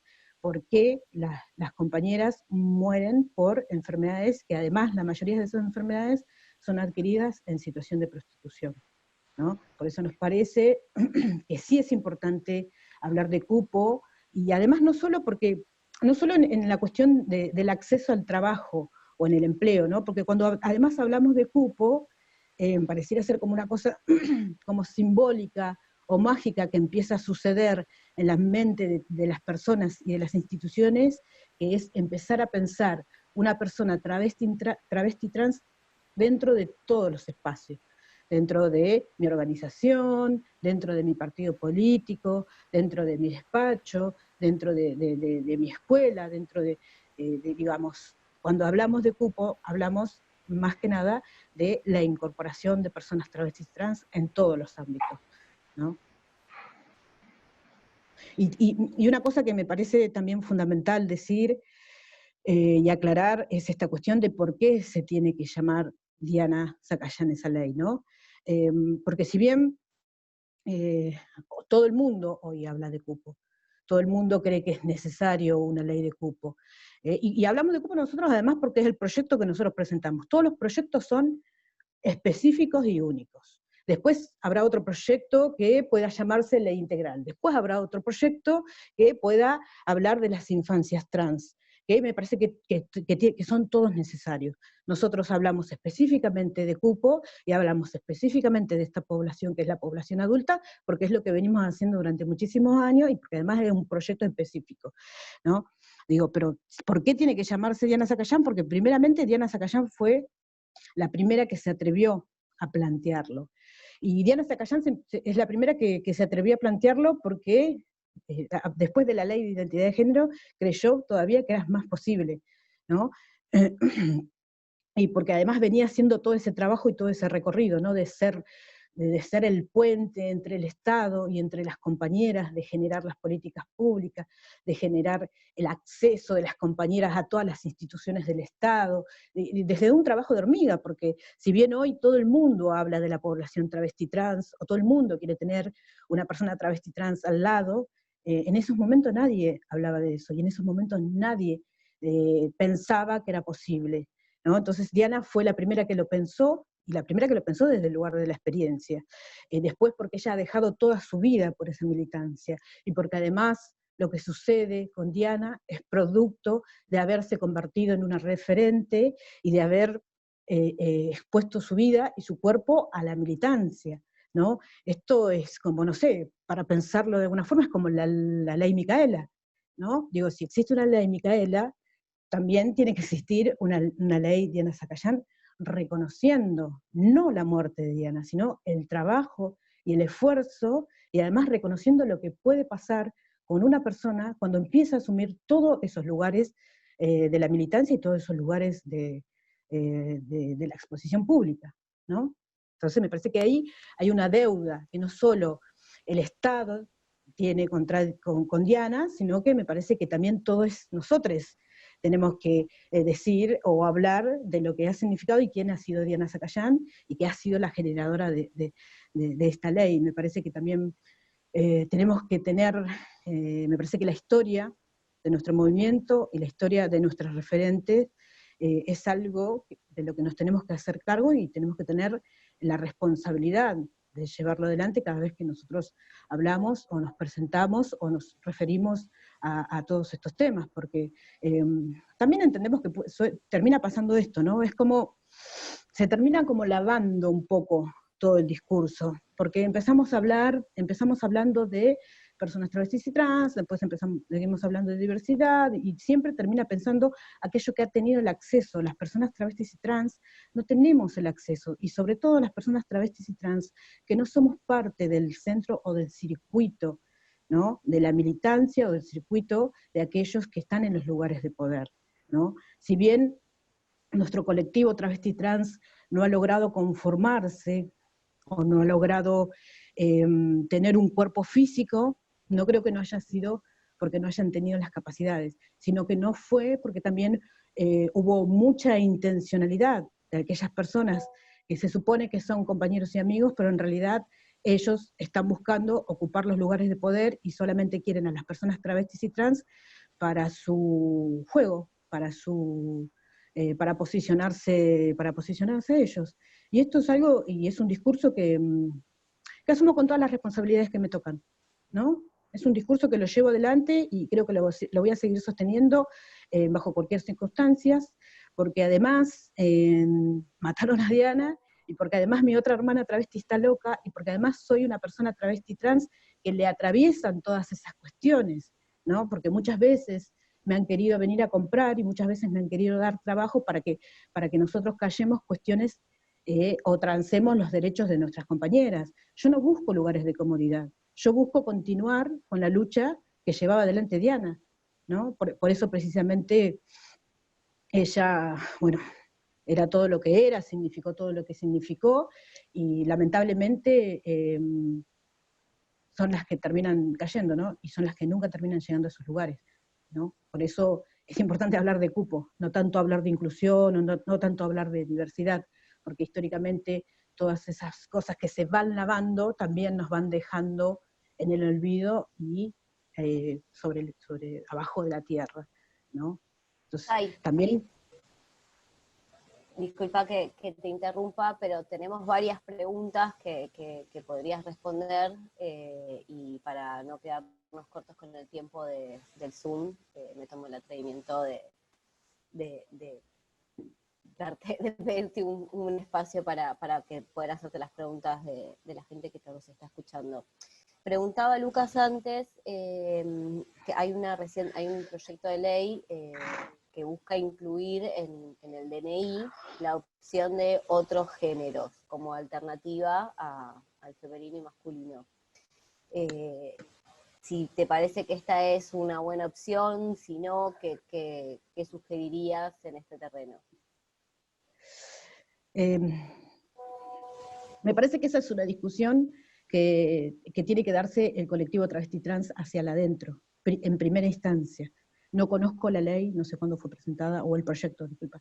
No lo conozco, entonces no podría opinar de algo que no conozco, pero me parece que es una discusión que habría que darla desde adentro, desde esos lugares. Una vez que se den desde esos lugares, recién ahí se puede salir a decir, no olvidemos que tenemos una ley de identidad de género y nosotros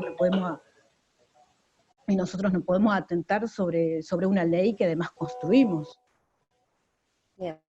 Después había preguntado Julieta, que es la presidenta de la Comisión de la Mujer, acá de la ABA, que bueno, un poco creo que Marian y Fran la respondieron, que tenía que ver cuál es el porcentaje de la población de personas trans travestis, entiendo que la pregunta es a nivel nacional, y respecto al cupo laboral, ¿qué porcentaje tendría que ser? Discúlpame, no te entendí. Si hay, o sea, ¿hay si alguna... se sabe el porcentaje que hay de población de personas travesti trans, bueno, Marian nos contó que en el censo que se iba a hacer este año se iba a visibilizar, pero no hay... No existe, no existe. Hubo una prueba piloto, creo que en el 2012, del INDEC y del INADI, pero después fue solo una prueba piloto, después no se desarrolló esa prueba, ¿no? Y ahora salió lo del INDEC, pero bueno, iba a ser en octubre y no sabemos cómo, si va a suceder o no suceder y cómo, ¿no? Bueno, ahí creo que un poco explicaron Fran y Marian. Bien. Adrián preguntó... Nosotros pedimos sobre las medidas de reparación dentro de lo que fue la sentencia, esto, ¿no? Pero bueno, las medidas de reparación, todas las que pedimos fueron rechazadas. Bien. Esta pregunta es para los tres, para los tres, digo, para el que la quiera responder. La hace Adrián, pregunta si puede llegar a considerarse la existencia de una práctica institucional represiva del Estado por sus fuerzas de seguridad como genocidio trans.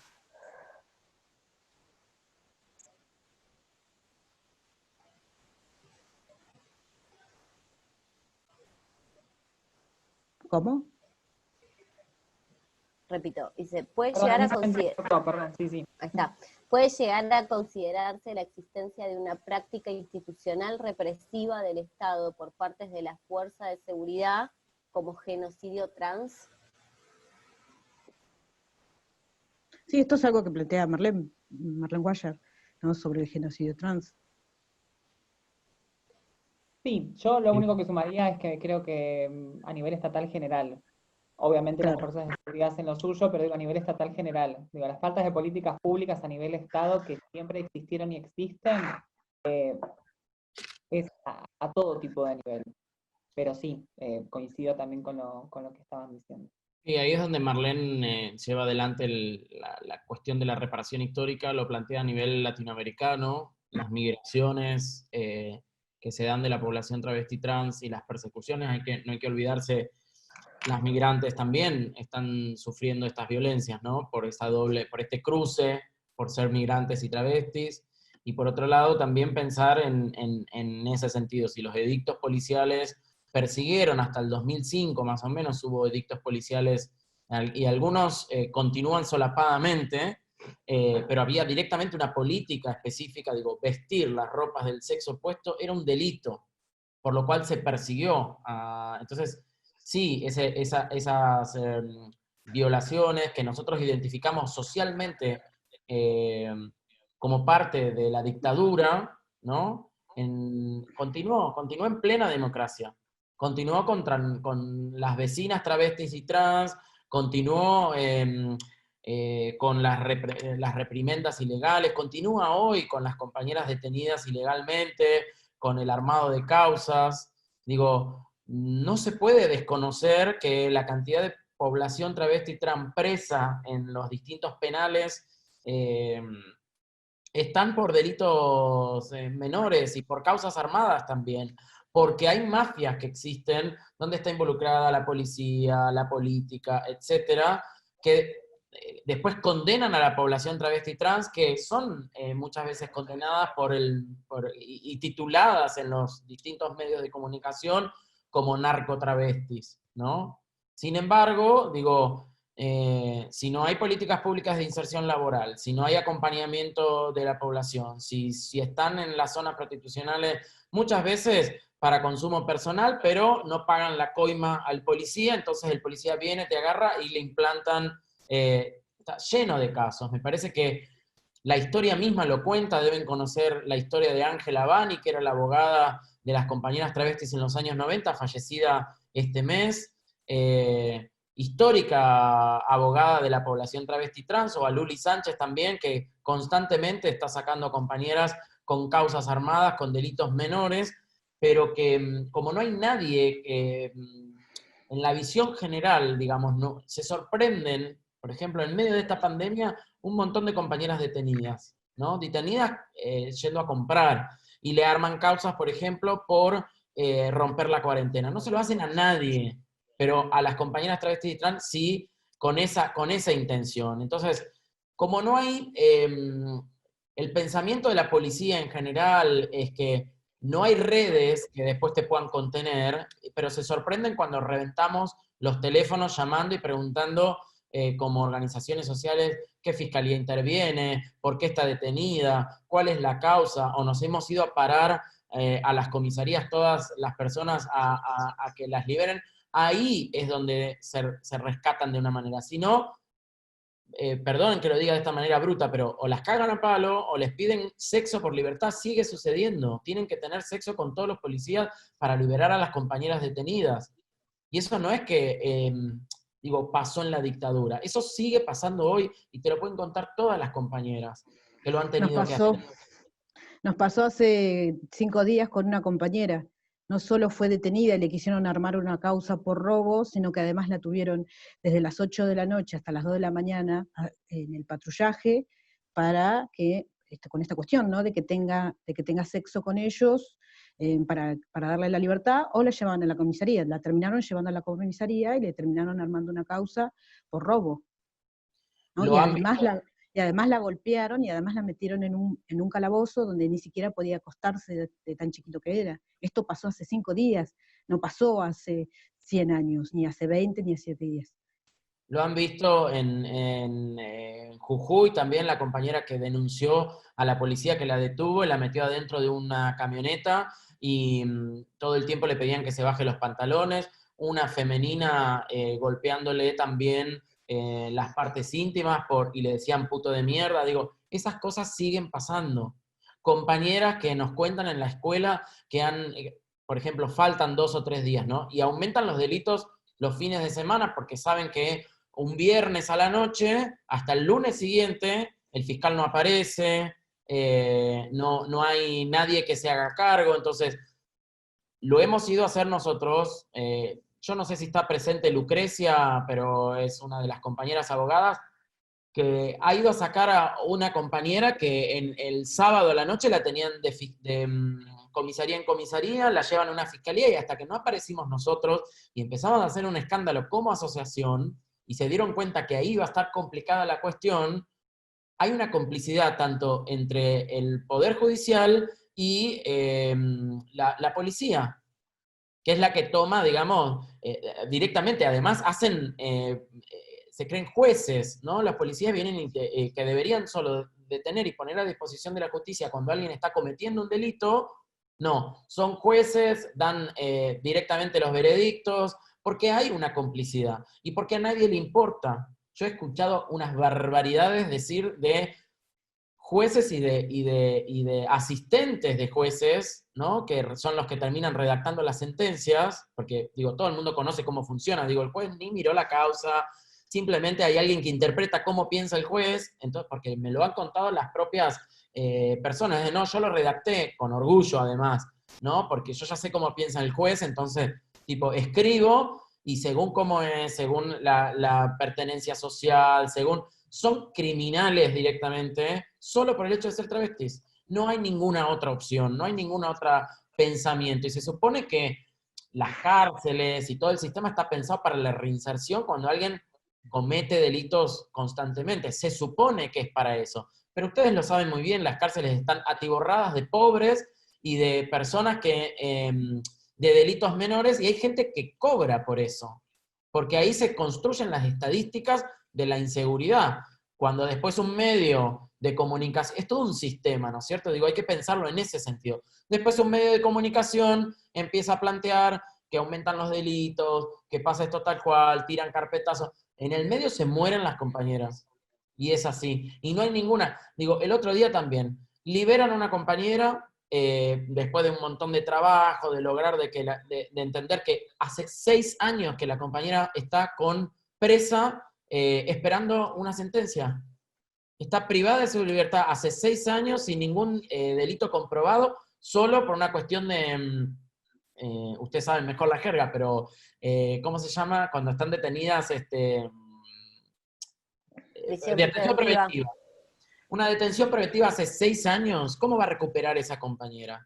Cuando la terminan largando, la largan en la puerta del penal y no tienen ni dinero para volver, no tiene no tiene una red armada, no hay nadie que se encargue de hacer un vínculo, y lo único que hacen es llamar a nuestras instituciones y decir, che, ahí va una traba, y nosotros nos tenemos que hacer cargo, y como tenemos una mirada humana, obviamente en ningún momento vamos a dejar a una compañera, pero hay una falla estatal muy grande. Llenan las cárceles de compañeras travestis y trans, no hay políticas públicas de inserción laboral, no hay políticas públicas de acompañamiento, y aún así, cuando la compañera esté cometiendo un delito, digo, me parece que tiene que verse y pensarse por qué la compañera está en esa situación. Porque está abandonada desde los 8 años, desde los 13 años, que entran en los circuitos prostitucionales, y no es que nadie lo sabe. ¿Cómo llega una salteña de 12 años, de 13 años, a pararse en Palermo? ¿Cómo llega?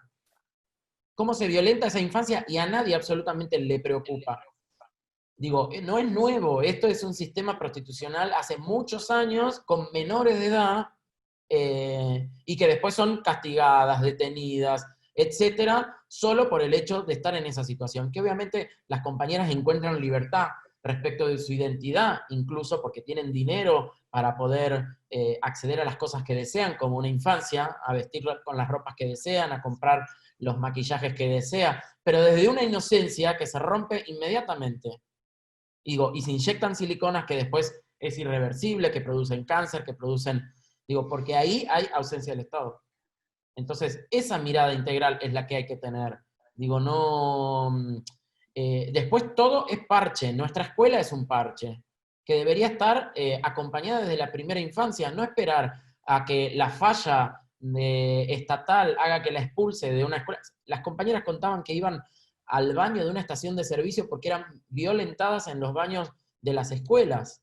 Entonces pasaban 6, 7 horas de doble escolaridad en una escuela en Salta y tenían que esperar a que o empezar o terminar la jornada escolar para poder ir al baño. ¿Quién va a sostener la escolaridad así?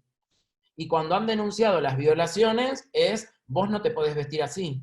O han dejado, la han escuchado muchas veces a Viviana González, que se ha ido a inscribir con todos sus compañeros cuando empezó la secundaria y le dijeron, tu mamá está loca, que venga tu mamá a inscribirte, vos sos un varón, ¿cómo vas a venir vestida así? Entonces, la compañera, los primeros 4 meses de la escuela, estaba parada en la ventana de la escuela para tratar de ver lo que veía, y esto es real, no es una imagen. Estaba parada en la ventana de la escuela para ver cómo se enseñaba, o se encontraba con sus compañeros en la plaza para que le enseñaran lo que habían visto en el día. Digo, el nivel de odio que tuvieron con esa compañera, que tuvo que esperar hasta cumplir 50 años para terminar su secundario.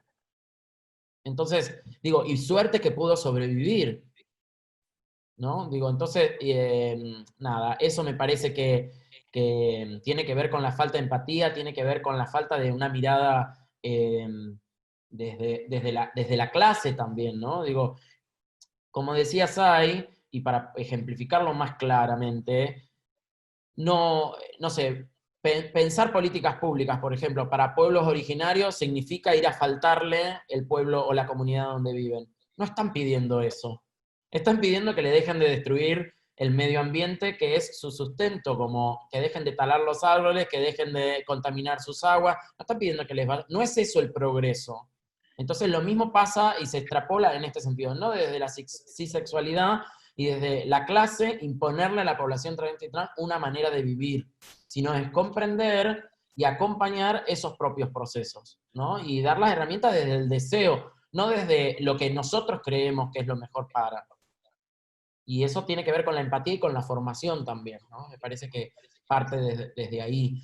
Y nosotros hemos creado en este momento de pandemia el Teje Solidario con la misma lógica. No hace falta venir a la Mocha para acompañar y estar y dar clases dentro de las aulas de la Mocha para acompañar. Hay una travesti, hay un compañero trans en tu propio barrio y nunca lo viste, y lo que buscamos con el Teje, con una simple compra, no es la compra en sí, sino la efectividad que se produce de que un vecino o una vecina sepa que vos estás ahí y que te banca y que te acompaña y no tiene el pensamiento como sucedía en Palermo hasta que con el nuevo código de convivencia las empujaron a todas las pibas a laburar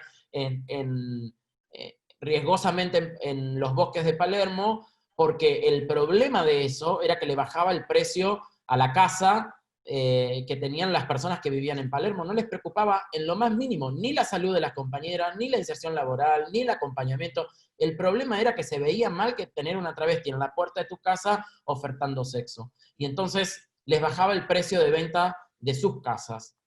Eso es la cisexualidad. Eso es la violencia social que termina con el travesticidio social del que hablaba Say recién, ¿no? Porque todo el tiempo te están empujando, te están diciendo en la institución no podés estar. Las compañeras vivían de noche porque de día no podían salir porque se las llevaban presas y ningún vecino denunció eso.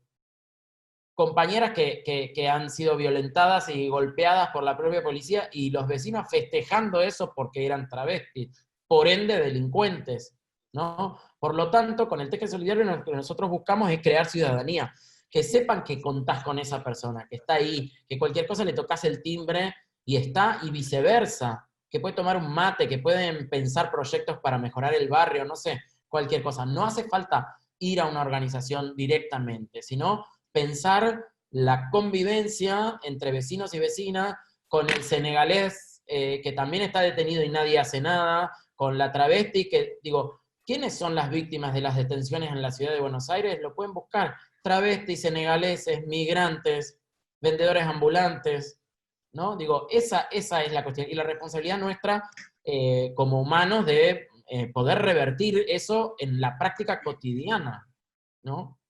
Eso me parece que también podemos aportar cotidianamente. Gracias, Fran. Le voy a dar la palabra a Alejandra Perrupato, es una compañera acá de la Comisión de Diversidad, que quería hacer un aporte. ¿Qué tal? Encantado. Por un lado era agradecerles su tiempo y que se hayan animado a compartir este espacio nuevito que creamos el año pasado y que nos agarró la pandemia. Yo quería contarles un poco, la Asociación de Abogados tiene una larguísima trayectoria en la defensa de los derechos humanos. Y teníamos una cuenta pendiente con las temáticas de diversidad. Tenemos una comisión muy activa, que es la comisión de la... Pero los temas de diversidad requerían un espacio propio. Comparto lo que acabas de decir, Francisco, y eso es lo que nos motivó, porque desde la abogacía una de las cosas que nos terminamos siempre planteando es que no alcanza con la ley si la ley no es conocida, y sobre todo si la ley no es conocida por sus operadores. Y una de las cosas que no nos deja de llamar la atención dentro de la comisión es el desconocimiento sobre la ley de identidad de género, dentro de la estructura judicial misma, ni hablar en lo que es en el área administrativa. Por eso, bueno, quería compartirles que las siguientes actividades que desde la comisión vamos a realizar tienen que ver también con esto, con darles un espacio a ustedes, que son los representantes directos de estos colectivos vulnerados, porque no hablamos de... A veces uno con las palabras discrimina sin darse cuenta, entonces no son grupos vulnerables, sino vulnerados por una sociedad que desconoce o mira para otro lado. Bueno, era por ahí contarles un poco que este espacio está abierto bueno, a la mocha, está abierto a los proyectos que SAID desde el movimiento antidiscriminatorio de liberación quieran que nosotros ayudemos en la difusión. Es un espacio de pensamiento, de discusión y de difusión de los derechos humanos, que es de eso de lo que se trata en última instancia. Bueno, nada más que eso, agradecerles el tiempo y la calidad de sus comentarios. Felicitaciones. Bueno. ¿El presidente se está o se fue ya? Estoy. Zaneta, Estoy acá. está. Bueno, no. Quería contarle, que si quiere aportar algo, que vamos por asociación de abogadas, abogados y abogadas. Estamos quedando cortos. Ese es un reclamo desde mi comisión. No saben el tiempo que nos costó el abogada. No sé cuántos años nos costó, pero bueno, lo conseguimos. Bueno, quería agradecerles. Perdón, Agustina, ahí había unas palabras que habían dicho de Diana, que me gustaría si la podemos leer para compartírselas ahí. Acá está. Es de Micaela Amador. Diana es un ejemplo de lucha y definitivamente hay que continuar con el legado que nos deja y agradece por tus palabras ahí. Si la hacemos cortita, porque a las 20 se nos cierra el Zoom, había una pregunta de Adrián respecto de migrantes. Si Adrián la querés hacer, te podés abrir el micrófono, así escuchamos otra voz también.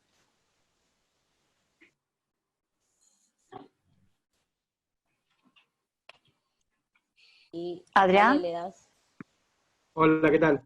No, era para Francisco, me generaba la reflexión de una mirada más amplia y regional en cuanto a las migraciones trans, si esta cuestión había sido tratada en el ámbito de la OIT con referencia a los trabajadores migrantes, que es un tema de las distintas movilizaciones que se producen de continente a continente por trabajadores, pero no sabía si esta cuestión había sido receptada, la de las migraciones trans como trabajadores migrantes.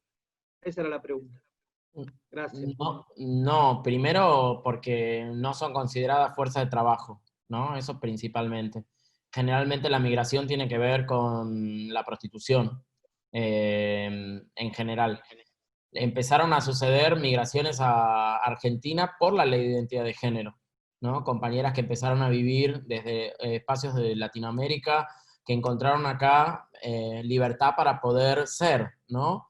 Sin embargo, bueno, el proceso para poder hacer el cambio registral para las personas trans tarda mucho más, hay un proceso mucho más largo. Y en otros casos, por ejemplo, hemos recibido compañeras trans de Latinoamérica en calidad de refugiadas por la violencia que recibían en sus países.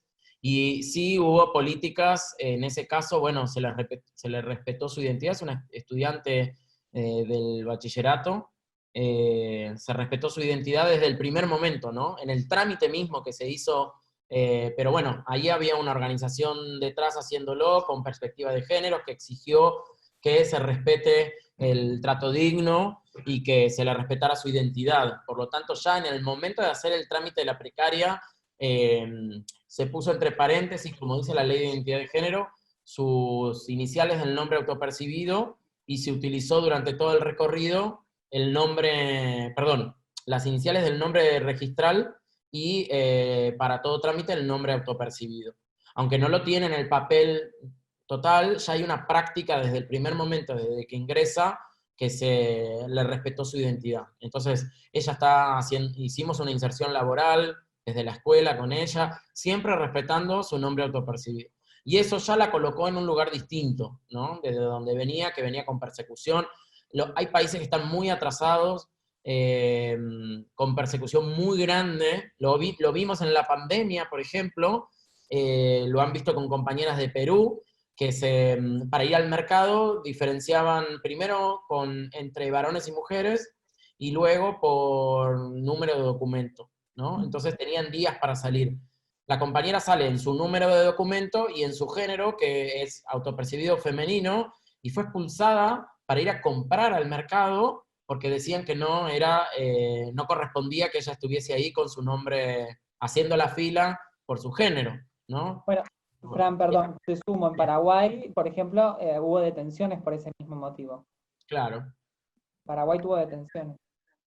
Digo, siguen diferenciando en género, y no hay que olvidarse que esto tiene que ver con la perspectiva política. No por nada los países que tienen presidentes que están asociados a espacios de la iglesia, que han llegado ahí a esos puestos, como es el caso de Bolsonaro, o en Bolivia, que son democracias dictatoriales en algunos casos, y dictaduras directamente, como en el caso de Bolivia, que están directamente relacionadas con la iglesia, ¿no? Digo, a través de la Biblia, donde plantean políticas públicas, donde se hacen publicaciones donde las nenas van de rosa, los nenes de azul. Digo, la ministra de Educación de Brasil saca un spot con una canción donde habla de las nenas rosas, los nenes azul, ¿no? Y digo, y desde la cuestión de cómo Dios nos creó, etc.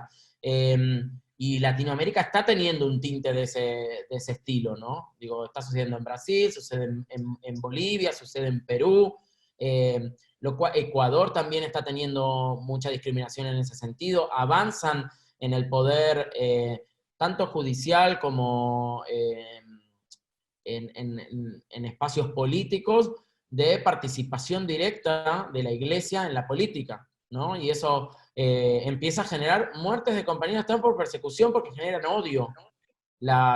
Ustedes van a poder ver los niveles de asesinatos que hay hacia la población travesti trans solo por ser, ¿no? Entonces, obviamente, vamos a recibir migrantes latinoamericanas hacia países como Argentina, que tienen una ley de identidad de género que no tienen el resto de los países.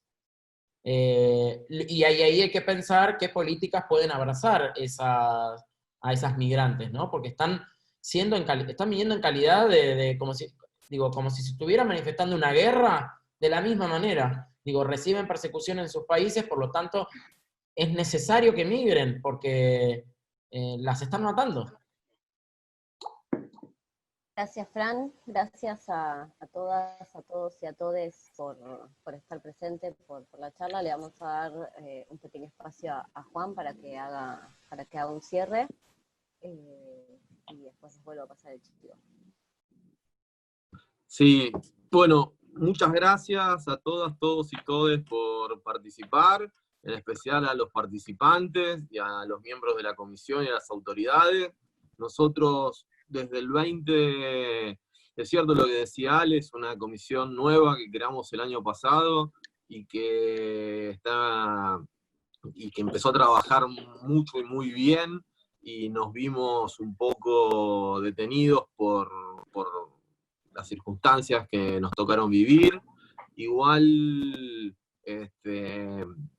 tanto la asociación en general como la comisión nos pusimos a trabajar pandemia por medio, y hemos logrado reconstituir institucionalidad rápidamente a través de medios alternativos como este, con reuniones de comisión directiva, con reuniones de comisión como estas, concursos. Hemos manifestado ante todas las autoridades administrativas y judiciales los problemas que vivía la abogacía, así que felicito una vez más a la comisión y a quienes participan por el esfuerzo que hemos hecho entre todos de tener a la Asociación de Abogadas y Abogados y Abogades funcionando en estos tiempos. Muchas gracias a todos.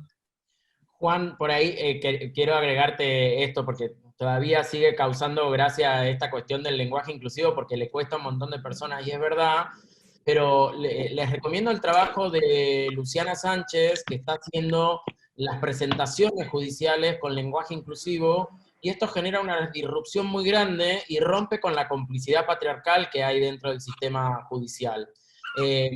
Parece una tontería, parece algo que por ahí no tendría sentido porque cuesta leer con la X, con la E, etcétera, pero como acto político empieza a romper con la complicidad machista porque existe dentro de la justicia y lo vemos en los fallos constantes que hay, absolviendo o encubriendo a los violadores, porque existe, ¿no? Siempre estas cosas que suceden, por ejemplo, de decir, creo que lo conocen, el caso donde se planteaba una cuestión de desahogo sexual. Digo, el lenguaje no es algo ingenuo. Digo, me parece que ahí hay una práctica como desde la abogacía que se puede empezar a instalar como principio político para romper esa complicidad. En el caso nuestro de hace poquito con un estudiante que estuvo presa también y que que es Luz Aimé, que creo que deben conocer el caso de Luz Aimé, es una compañera que está casi ciega y la acusan de ser la jefa de una banda que le robó a una persona en Palermo. Y en realidad lo que sucedió es que ella fue a hacer un servicio sexual a 2 personas que tenían llave para entrar y salir de un departamento, que eran los delincuentes que ya estaban y que le habían robado y habían maniatado a una persona. Pero nadie está buscando a esos 2 delincuentes. Fueron a la compañera trans que pesa 40 kilos y que no ve, tiene la disminución visual, y es estudiante de la escuela, y logramos hacer una presión domiciliaria, pero en la presentación directamente se utilizó el lenguaje inclusivo, y la respuesta del juez a cargo fue súper discriminatoria para con Luciana y con la otra compañera, planteando de que no entendía de qué estaban hablando, no entendía el lenguaje, todo desde una soberbia, desde un lugar, y se hizo una se hizo una prestación para correrlo del lugar por su visión machista y fue aceptado, y eso es un fallo histórico, porque no solamente que ya tenían el fallo firmado en contra de Luz, pero hasta que nosotros no estuvimos presentes como organización y vieron que había una movilización que podría hacer que se les complicara, ella ya la tenían condenada, no hicieron ningún tipo de investigación, solo porque era travesti, porque está parada en la zona prostitucional y da el perfil delincuencial, ¿no? Digo, no tiene estudios, no terminó la primaria, entonces, digo, todo eso es tremendo, por eso recomiendo hablar con Luciana Sánchez, que es la abogada con la que nosotros siempre estamos trabajando y que hace esas presentaciones que empiezan a romper con esa complicidad patriarcal y con esta visión machista de la justicia, ¿no? Entonces, de esa manera nos colocamos en un lugar que dejamos de ser cómplices, ¿no? Perdón, Francisco, te cuento una cosa. para avisarles que les cuento una cosa. Ok. Les cuento una cosa, nosotros desde la comisión, el año pasado presentamos y nos aprobó la comisión directiva que se tolerara en las facultades, en las distintas universidades, en las facultades de Derecho, la utilización del lenguaje inclusivo, porque teníamos noticias de alumnos que eran bochados por utilizar en sus exámenes el lenguaje inclusivo. Nos agarró la pandemia, lo aprobamos, hicimos la nota. No le hablamos de Luciana Sánchez al doctor Zaneta, pero sí le hablamos de Sarmiento, para argumentar por qué sí al lenguaje inclusivo. Porque sabemos que él es un admirador de Sarmiento y lo tenemos convencido. Igual todos nos estamos desconstruyendo un poco. Lo que te quería decir, Francisco, que por ahí la risa tenía que ver también con esto que bueno... No, sí, es que estoy de acuerdo con esto porque no, es que no lo decía desde el punto de vista, sino que nos sigue causando gracia porque realmente cuesta, y a muchas personas nos cuesta hablar con el lenguaje inclusivo, es cierto. Es una cuestión... Claro, no, y decía que nos cuesta, incluso en la generalidad, utilizar el todas, todos y todes, que hasta el 2011 no se utilizaba. Para la generalidad se utilizaba el todos, y lo hacíamos. Después se empezó a utilizar la A como planteo político, las maricas, lesbianas y las travestis y trans, como lógica en la diversidad, plantear la A, ¿no? El femenino, pero quedaban afuera los varones trans, que estaban luchando en el proceso inverso. Entonces, digo, tiene que ver con ese proceso de que tiene que salir de estos espacios exclusivamente para pasar a estas esferas como más formales, porque uno piensa que en esos espacios de formalidad es preferible no utilizarlo para que se entienda, pero en definitiva son en esos espacios donde hay que generar esta disrupción para que empiece a haber una mirada, por lo menos me pregunte por qué me están haciendo esta presentación de esta forma, y de alguna manera empiece a investigar en relación a ese tema. Por eso sí me parece tan importante la formación de los profesionales de manera obligatoria, porque en la mayoría son opcionales, y esas cátedras tienen que ser obligatorias, cuando no transversales, porque es aplicar la Ley de Educación Sexual Integral. Gracias, Fran. Marian, vos querías decir algo, ¿no? No. Bueno, les agradecemos a todas, todos y todes. Les recordamos que el 24 de agosto a las 6 de la tarde vamos a continuar con las charlas de Desarticulando Desigualdades con el equipo de diversidad sexual del Hospital General de Agudos, Dr. Pirovano. Nos pueden seguir en nuestras redes sociales, @diversidadaba. Y bueno, muchísimas gracias Marian, muchísimas gracias Francisco, muchísimas gracias Sai por compartir su tiempo y sus palabras con nosotros. Así que los agradecemos de verdad. Muchísimas gracias a ustedes. Gracias. Buenas noches. Buenas noches. Gracias, buenas noches. Hasta luego, buenas noches. Buenas noches. Buenas noches. Buenas noches, muchas gracias. Buenas noches y muchas gracias.